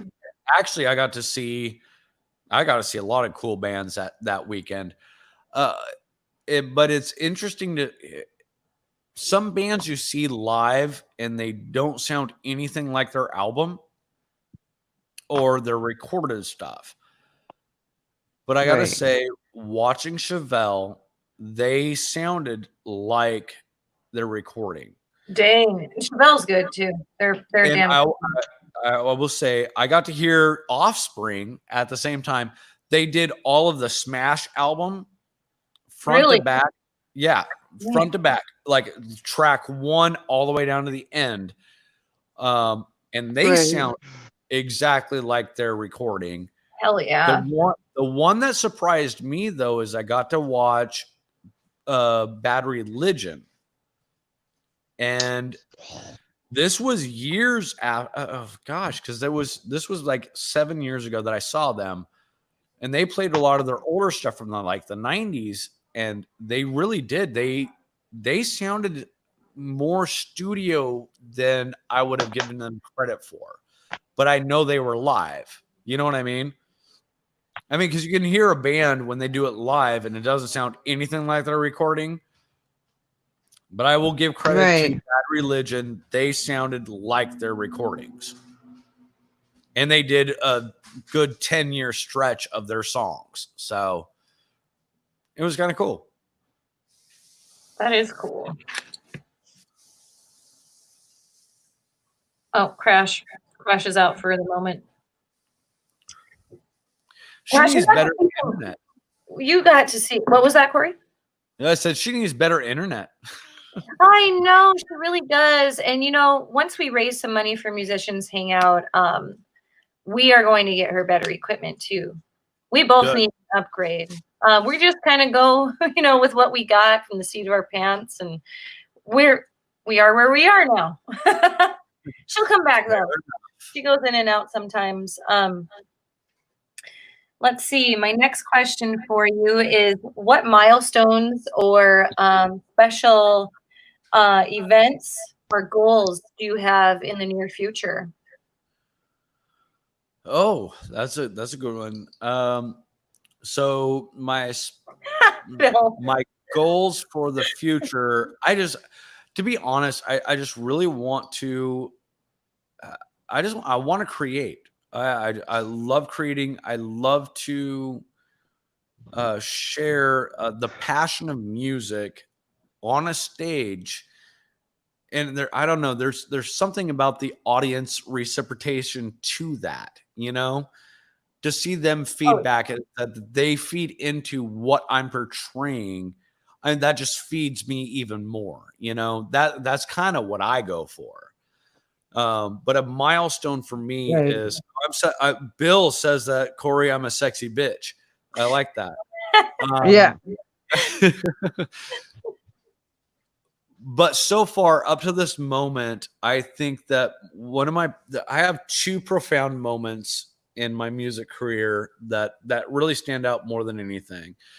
The first one was back when I was playing with limited sight distance with adjustable 5-speed. And it was almost like we were the two bands that were nonchalant, didn't care what order we played at. But we ended up playing before adjustable 5-speed played first. And so we just got the whole band and all of the people that were coming to watch us. We got up in front of the stage and we just cheered them on. And so they turned around, and as we started playing, evidently it was someone in their band's birthday. And so they started bashing a pinata, spraying whipped cream everywhere. It was a fun night. Yeah. And so that's one of my first ones that really stood out in my mind as far as a show goes. The second one, and the one that's probably more important to me, is we played a benefit show for suicide prevention. And so all the bands that we played with Blackstone Days and a couple others. Yeah, I can't remember all the other bands that played with us that night. but we all did a either a Soundgarden or a Chris Cornell cover song because it was right after he had passed away. I remember seeing that advertised. Yeah. I bet that was a really cool show to play. And so, but then watching the video back, so we did, what was the song? I can't even remember the song we did. But watching the video back, I would just the vibe of the crowd and stuff like that, and the emotion that they brought to it. I think that's what really gets me. I mean, you can have a crappy band, and I don't want to say crappy band. You can have a band that doesn't sound that great that night. Whatever the case is, but if they get that crowd and that crowd connects with them, I mean, as musicians, what is it that we're really going for? That connection. Yeah, exactly. It's that connection. It's not a matter of if we sound good. Does my face look right? Am I wearing the right makeup? Bill said shadow on the sun. Absolutely. Thank you, Bill. See, and Brittany something and they hayfields. I don't know what that means. Oh yes, he's naming the people that were playing that show. Oh, okay. Yep. It was Brittany and the Hayfields played and Blackstone Days. I remember that. Thank you, Bill. Completely forgot. But no, it is. It's that connection with the audience. I mean, when you can play a song or a show and you get that crowd kind of just getting your vibe, and doing what it is that you want to do, I mean, it just feeds on you even more. Oh, I miss that. Crash, you know this. Right. Maxine, I know you know this too. I mean, why do you think we do this? Why do we as musicians give ourselves out there? Yeah. Because that's what we want to feel. People see us. Because that's what we love to do. Yeah. Once we see them feeding on us, we want to give back and we feed off of them, and then they feed us more. It's just give and take, and it's a progression type of thing. That's how do you think some of the best shows ever come about? I mean, look at Queen when they did Live Aid. You know what I mean? The biggest audience I know in any type of concert. But that give and take between the audience and the performers, something that can never be matched. Right, and there's been that show that energies do connect in our chemical makeup. You can see that everybody, something happens with our endorphins. There's something chemical that scientifically happens when we are all connecting and singing together. Just enjoying that moment from stage to audience, vice versa. Absolutely. So I think probably one of and even the connection with our bandmates is super important. Oh, yes, completely. I think this is probably one of the last questions that we would ask is, why do I do something like this? Why do I get myself out there as music? That is why. That is exactly why I do it too. I agree. Yep. And you know, in a weird way, through the COVID-19 quarantines and the phases that we're going through, I've had to learn and teach myself how to do that online and virtually, and it's much harder. But you can still feel it. One of my best friends lives just across the street, and when I did one of my live stream concert series appearances with my band, the Maxwells, I did Celtic Demon, one of my heaviest songs, as an acoustic piece, and I said, I can hear you all singing. And what I didn't know is my neighbors had their windows open and they were singing it, and it was, you could hear it down my street. Like, how cool is that? I love that. So, like, no matter where you are, even if you can't feel it, somehow you can get that, and it's very hard. But everybody feels it. The one thing that has always been out there since the dawn of time that everybody connects with is music. Yeah, it's a universal language. Yeah. Yeah, I mean, you can go back to what we've been taught with the caveman days, beating on rocks, whatever the case may be. And I mean, and you can take tribes of all over the globe, everywhere. You know, it's just The Aborigines blow through a stick.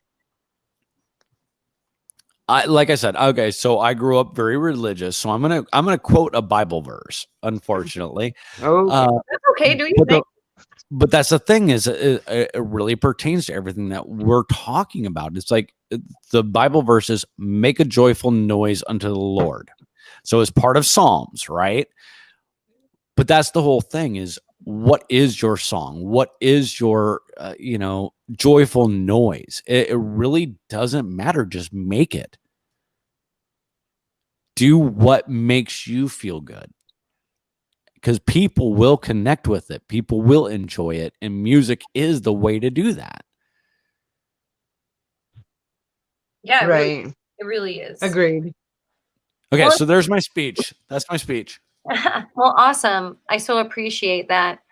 My next question for you, and it sort of goes right along with what we're talking about, is what advice do you have for musicians that are musicians currently, and also musicians that are just starting out?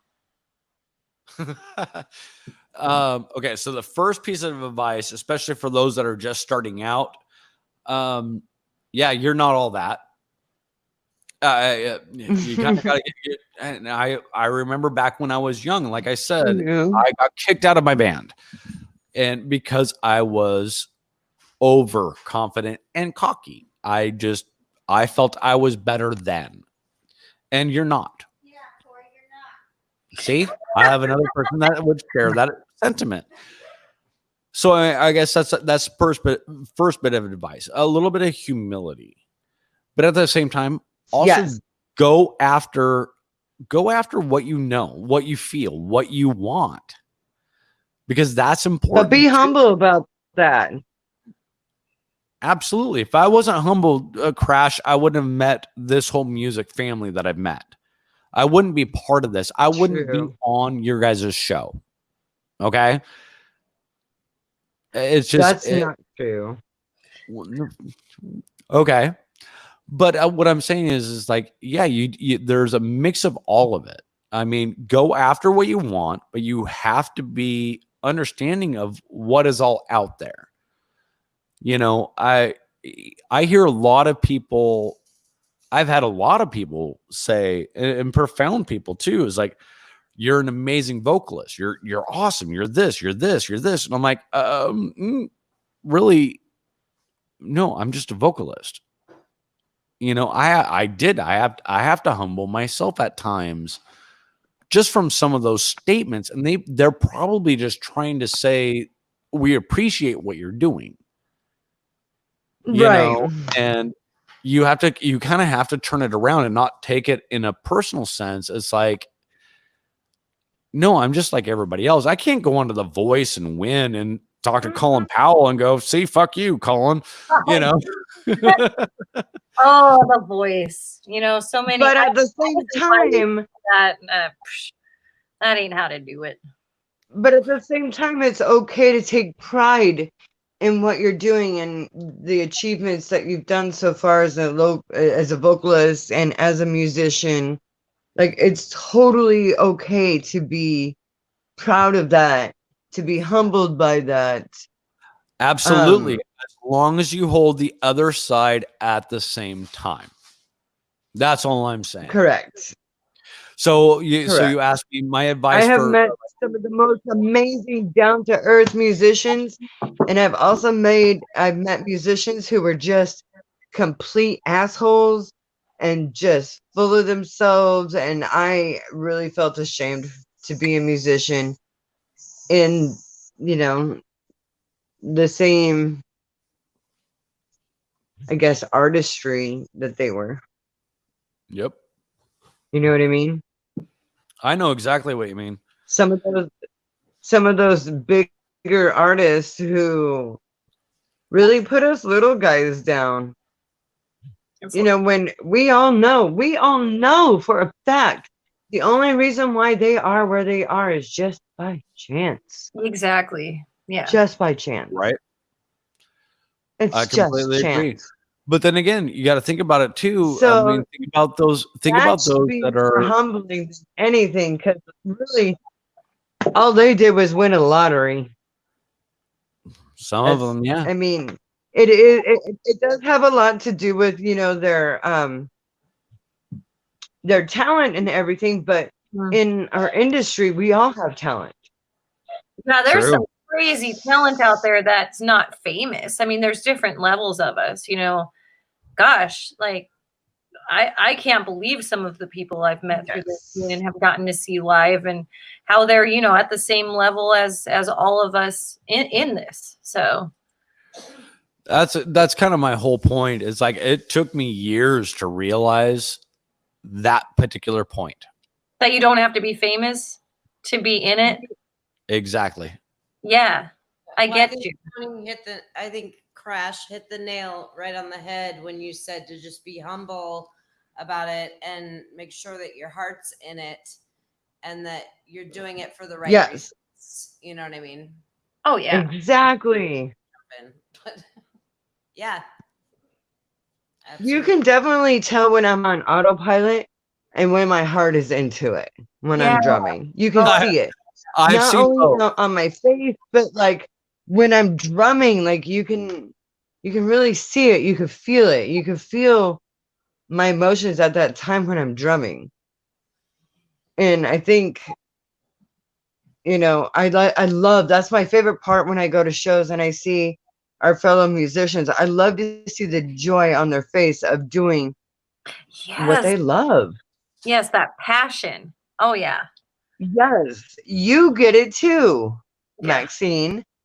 I've watched you so many times, and that you could just see that, like, you were in your spot and you were just like, I'm loving this. Corey, you're the same way too. I watch you on stage. I played in a band with you. Oh, he's gone. I love those moments too. You know, Oh, those there he is. I'm listening. I'm listening. back. I'm like, Corey, like, I love watching you like sing and stuff because you get into it too. It doesn't matter if it's just a cover song or not. Like, we picked cover songs that really meant something to us. Sometimes, yeah. Well, and you didn't always play the most popular cover songs too. I've heard you mention that. No, we went kind of. We played a lot of B stuff. Yeah, abstract. Yeah, actually, if I can. Yeah, go ahead. Yes. There's a lot of like Green Day songs that I hadn't heard before, honestly, until I Same. heard you guys sing them, and I'm trying to think of what was my favorite one. Like East Jesus You're- Nowhere. No, her favorite is hold on. Geek It's Sink Breath. No. More melodic. the one that Corey said that he didn't. Right think he the could what's the pull off one right vocally. between We Are the Waiting. Oh yeah. Well, I mean, I love that. We are but the way. That one. I love that Yeah. one. Oh, it's my favorite. And then it goes right into St. Jimmy. Or no, oh, King okay. Jimmy or So- Saint Jimmy. Yeah. But St. Jimmy. Corey telling me he's like, there's no way I could pull, because you had mentioned at one of the practices, Crash, that you wanted to do that song, and he's like, I don't think I could pull that off vocally. And then he didn't tell me that you guys had been practicing it or whatever. And then at one of the shows, he sang it and he nailed it. It Surprise! was amazing. It was really cool. Every time we did Are We the Waiting, actually a lot of times, there's countless times actually playing in Kerplunk where just playing the songs, listening to my band as a whole as we are playing these songs gave me goosebumps. Gave me Love that. goosebumps. Like, Crash. it was emotional on amazing. so many different levels. Oh yeah. And I have And then some, to like come to the realization that like it's us making this music. We are doing this. We are the Right. ones giving me goosebumps, not the song, but our ability to perform the song at its best. That's so yeah. cool. Yeah. God, I miss Kerplunk. I agree with you 75%, because there is the 25% that I gotta say is like the songs that we did though. I got the goosebumps listening to those songs from their original recording though too. You know what I mean? And but I wouldn't have known those goosebumps if I didn't get into Kerplunk to understand what was really written, what the music was. You see what I mean? I got a deeper knowledge of what Green Day Yes. did because of Kerplunk. Yeah, Yeah, same. me too. And my brother was in goddamn Green Day. But he was only there like briefly when he was 17. So they were like a living room band. They weren't even graduated to a garage band at that point. They were playing in the living room. So, but my brother was not on any albums. So there's no recording history. Oh wow. He didn't write any songs with them really. You know, but But technically he was their first drummer. So That's so cool. that's Tony, that's the whole point. and he still drums today. Like I'm excited for my brother. That's awesome. And I think that's what I'm saying is like I think with all of this stuff, I mean, if we read all the different posts that are being put up on Facebook, on YouTube, on this StreamYard, a lot of people have a lot of things to say about and their opinions about everything. Oh yeah. Right? But what we did and what we create, Oh, definitely. that is things we feel, we felt, and we have our own things about it. They Right. get to have their own things about it. I mean, Maxine, you're probably sitting back going, okay, yeah, Crash, Corey, you go, you guys have your thing because you've had your history. No, it's so But cool. somehow- The background. I love interviewing people from the local scene because I get to learn a little bit more about the stories that Crash has already told me and already shared with me. So I soak it all in because it's important history to me. Okay, I gotta Even say, Bill said that he learned a bunch of stuff from that he didn't know because of Kerplunk. But yeah, one tune gave him the Goosebillies. That's awesome. If Well, we and can do that, like Oh, sorry. that's did I when do you that? connect with your Yeah, I think I did that. something tells me this is Bill. that's when you connect with your audience. Yes, that's Bill. That was Bill. That was Bill. I think that's Bill that drummed for us in Karma's Playbook. That sounds like Billiam right there. Bill! Why would he say Bill, Goosebillies? yes. He would say Goosebillies. He would. That's awesome. Yeah. Well, he I'm did just saying. say So, Bill, if you're hearing this, give a thumbs up if that's you. he said that you guys played Shadow in the Sun, so I'm guessing yes, it's the same Bill. I'm from thinking Karmas. so too. I'm thinking so I too. was wondering who that was. Billiam. I'm looking him up, seeing who I'm friends with here. He's not Bill on. Barrett. He's not on Facebook. Barrett, He's Barrett, He's Oh, he's not a anti-Facebook. Facebooker. That's right. You No, said he that. gave the thumbs up. Yeah, buddy. Okay, hey Bill, how's it going? I haven't seen you in like ages. It's been a long time.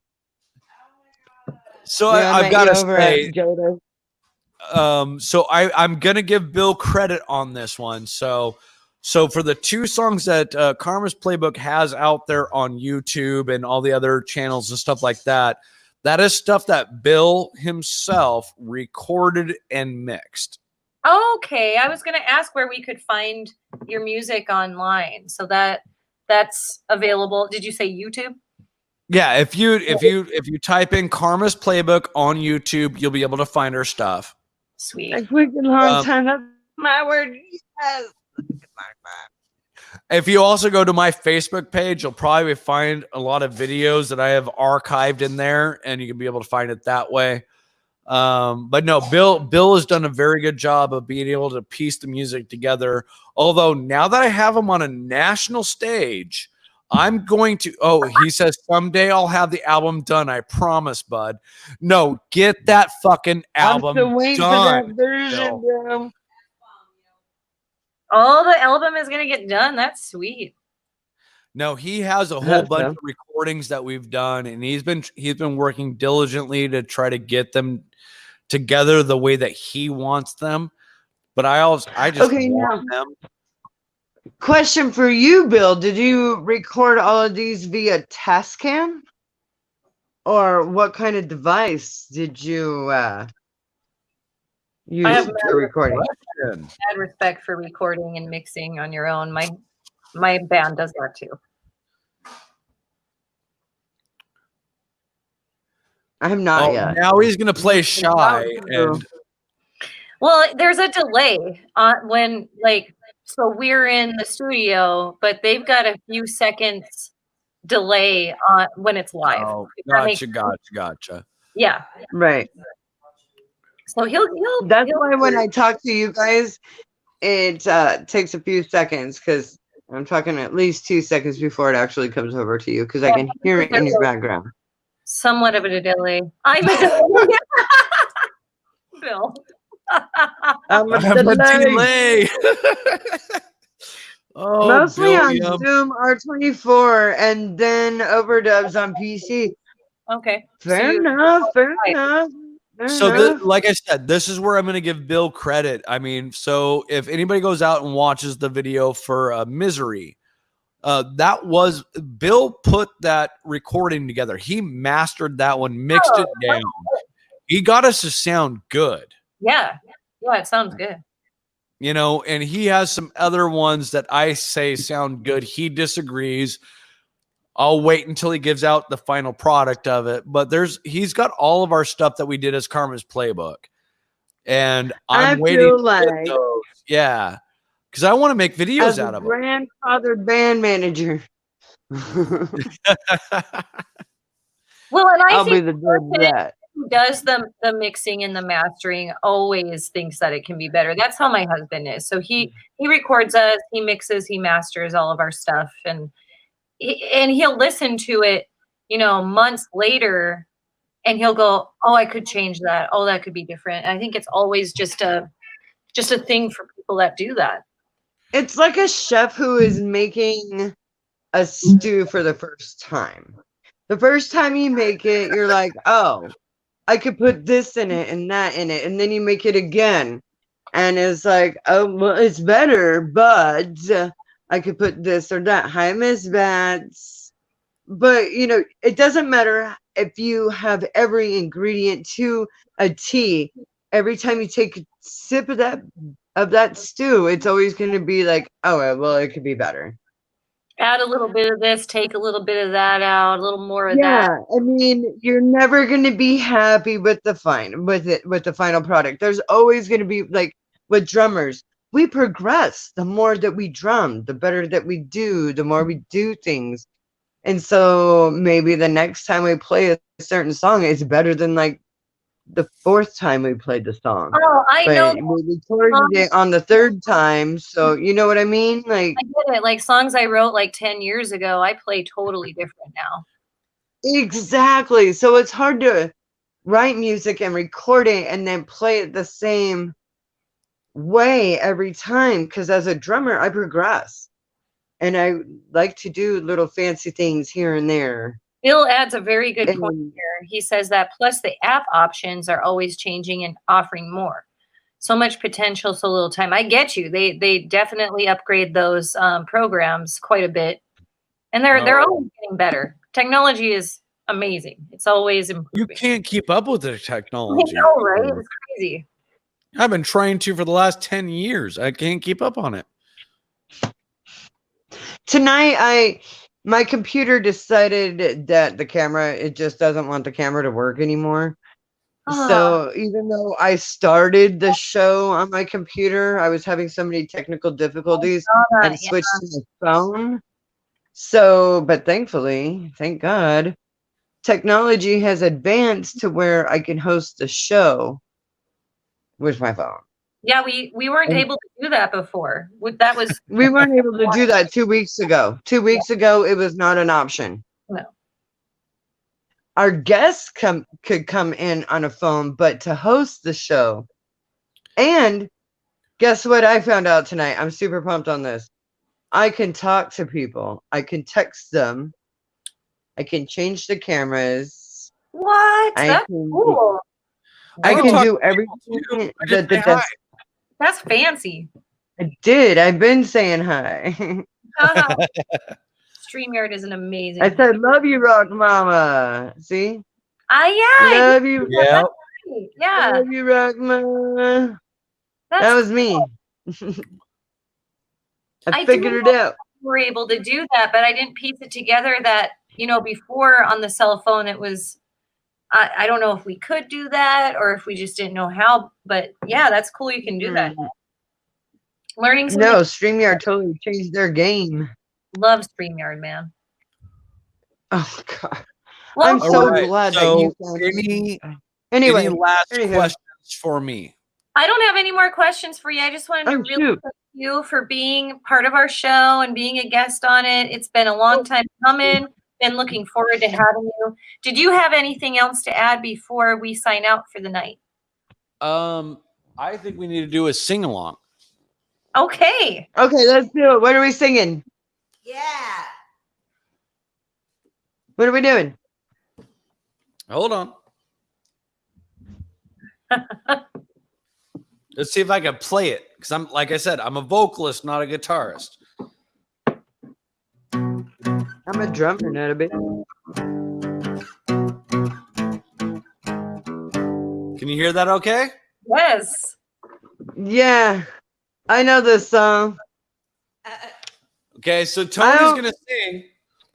I don't know the words to this song. I was the bass player. Where you headed? Are you in? Wendy's singing. Yeah, Wendy's singing. Wendy's singing. That's all I remember. Oh, no. I could do backups. Yeah, I can do backups. This is hitching a ride. Mister, where you headed? Are you in a hurry? Need a lift to happy hours saying no, no. Need a break from distilled spirits. Need a break as well. That break that inebriates the gill. 1, 2, 1, 2, 3, 1, 2, 3, 4. Dun, dun.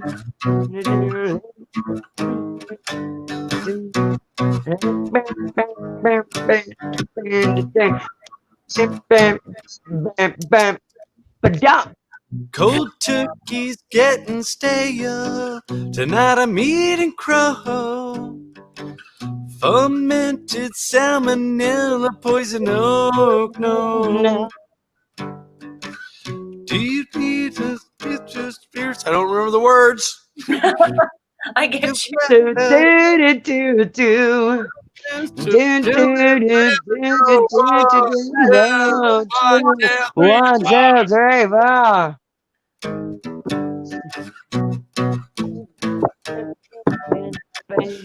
See, this is where I'm not a guitar player. This is where I need somebody else to continue on with that, so I can do that.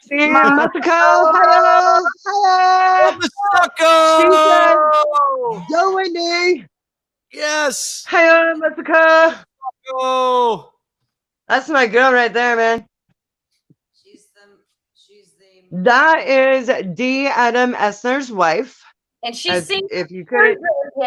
She's in Cherry. And she plays some guitar. She's doing the guitar thing.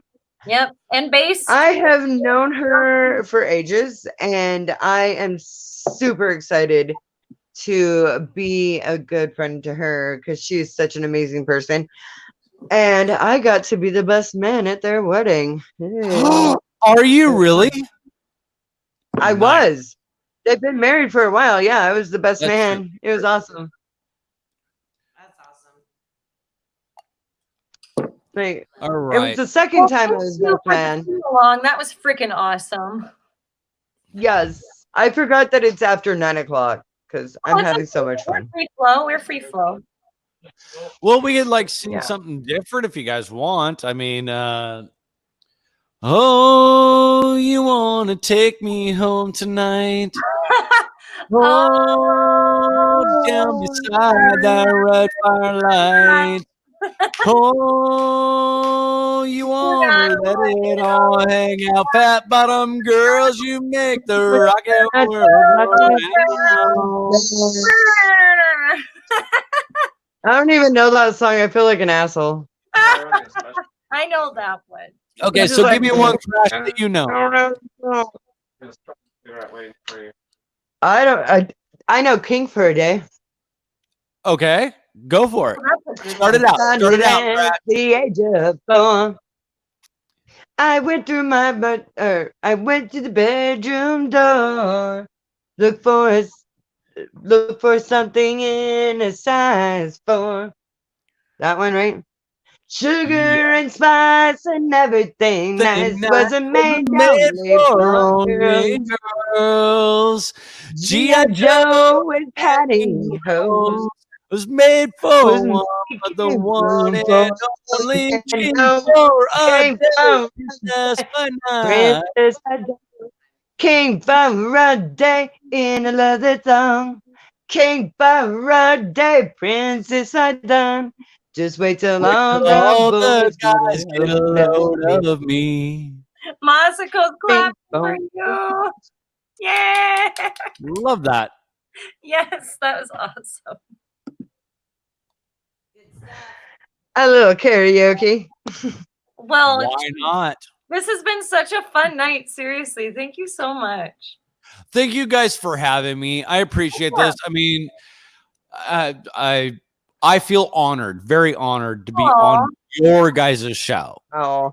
Well, we feel honored to have you. on Oh, our we feel honored that you're on our show. Come on, get out of here with that. Aw. No,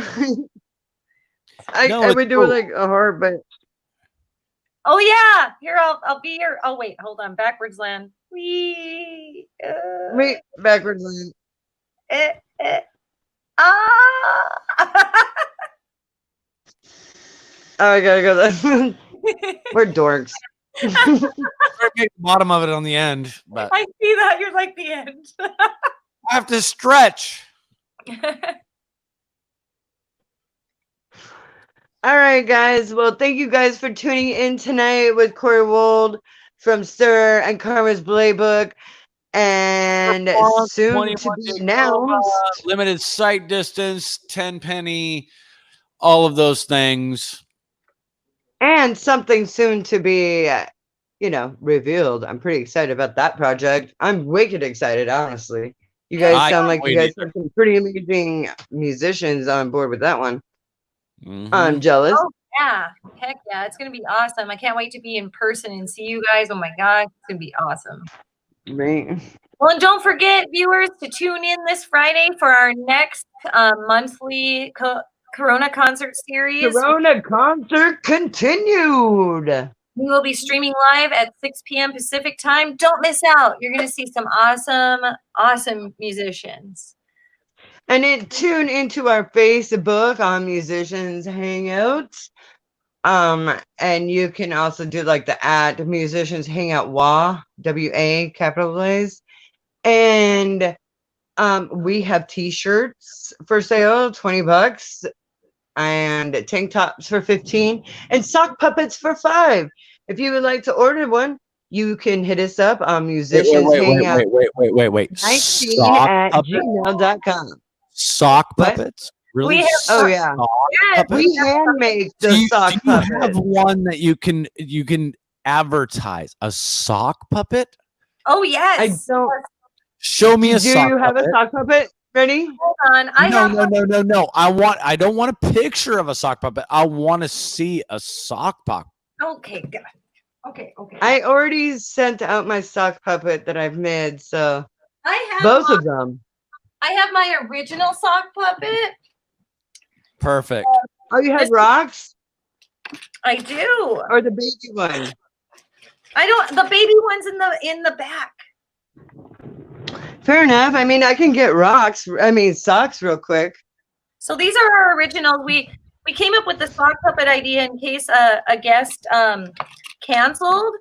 So it's our plan C is sock puppets. Our plan B for when someone cancels or emergency comes up and can't make it or whatever, like internet doesn't work, is a call-in show.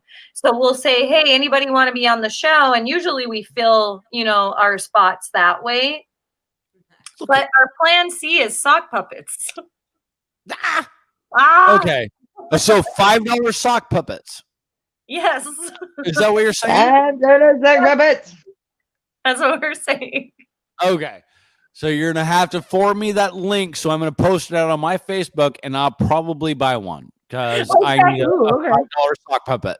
You need a sock puppet. Oh man, there are hotcakes, man. People love the sock puppets. It's funny.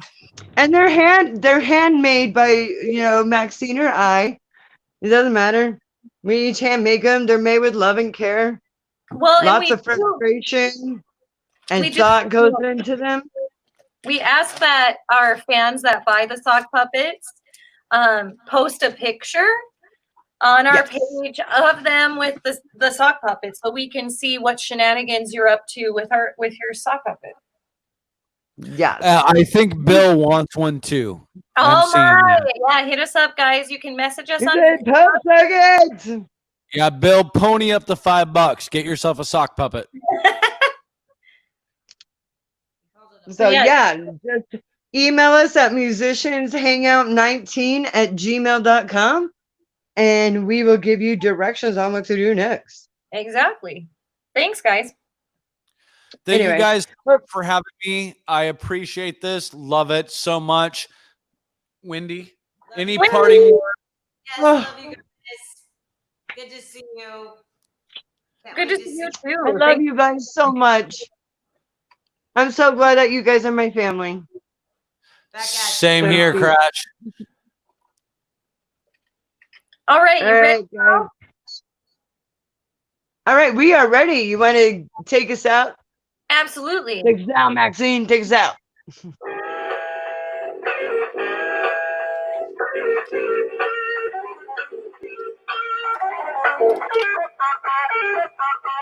Happy Wednesday, everyone. Have a great night.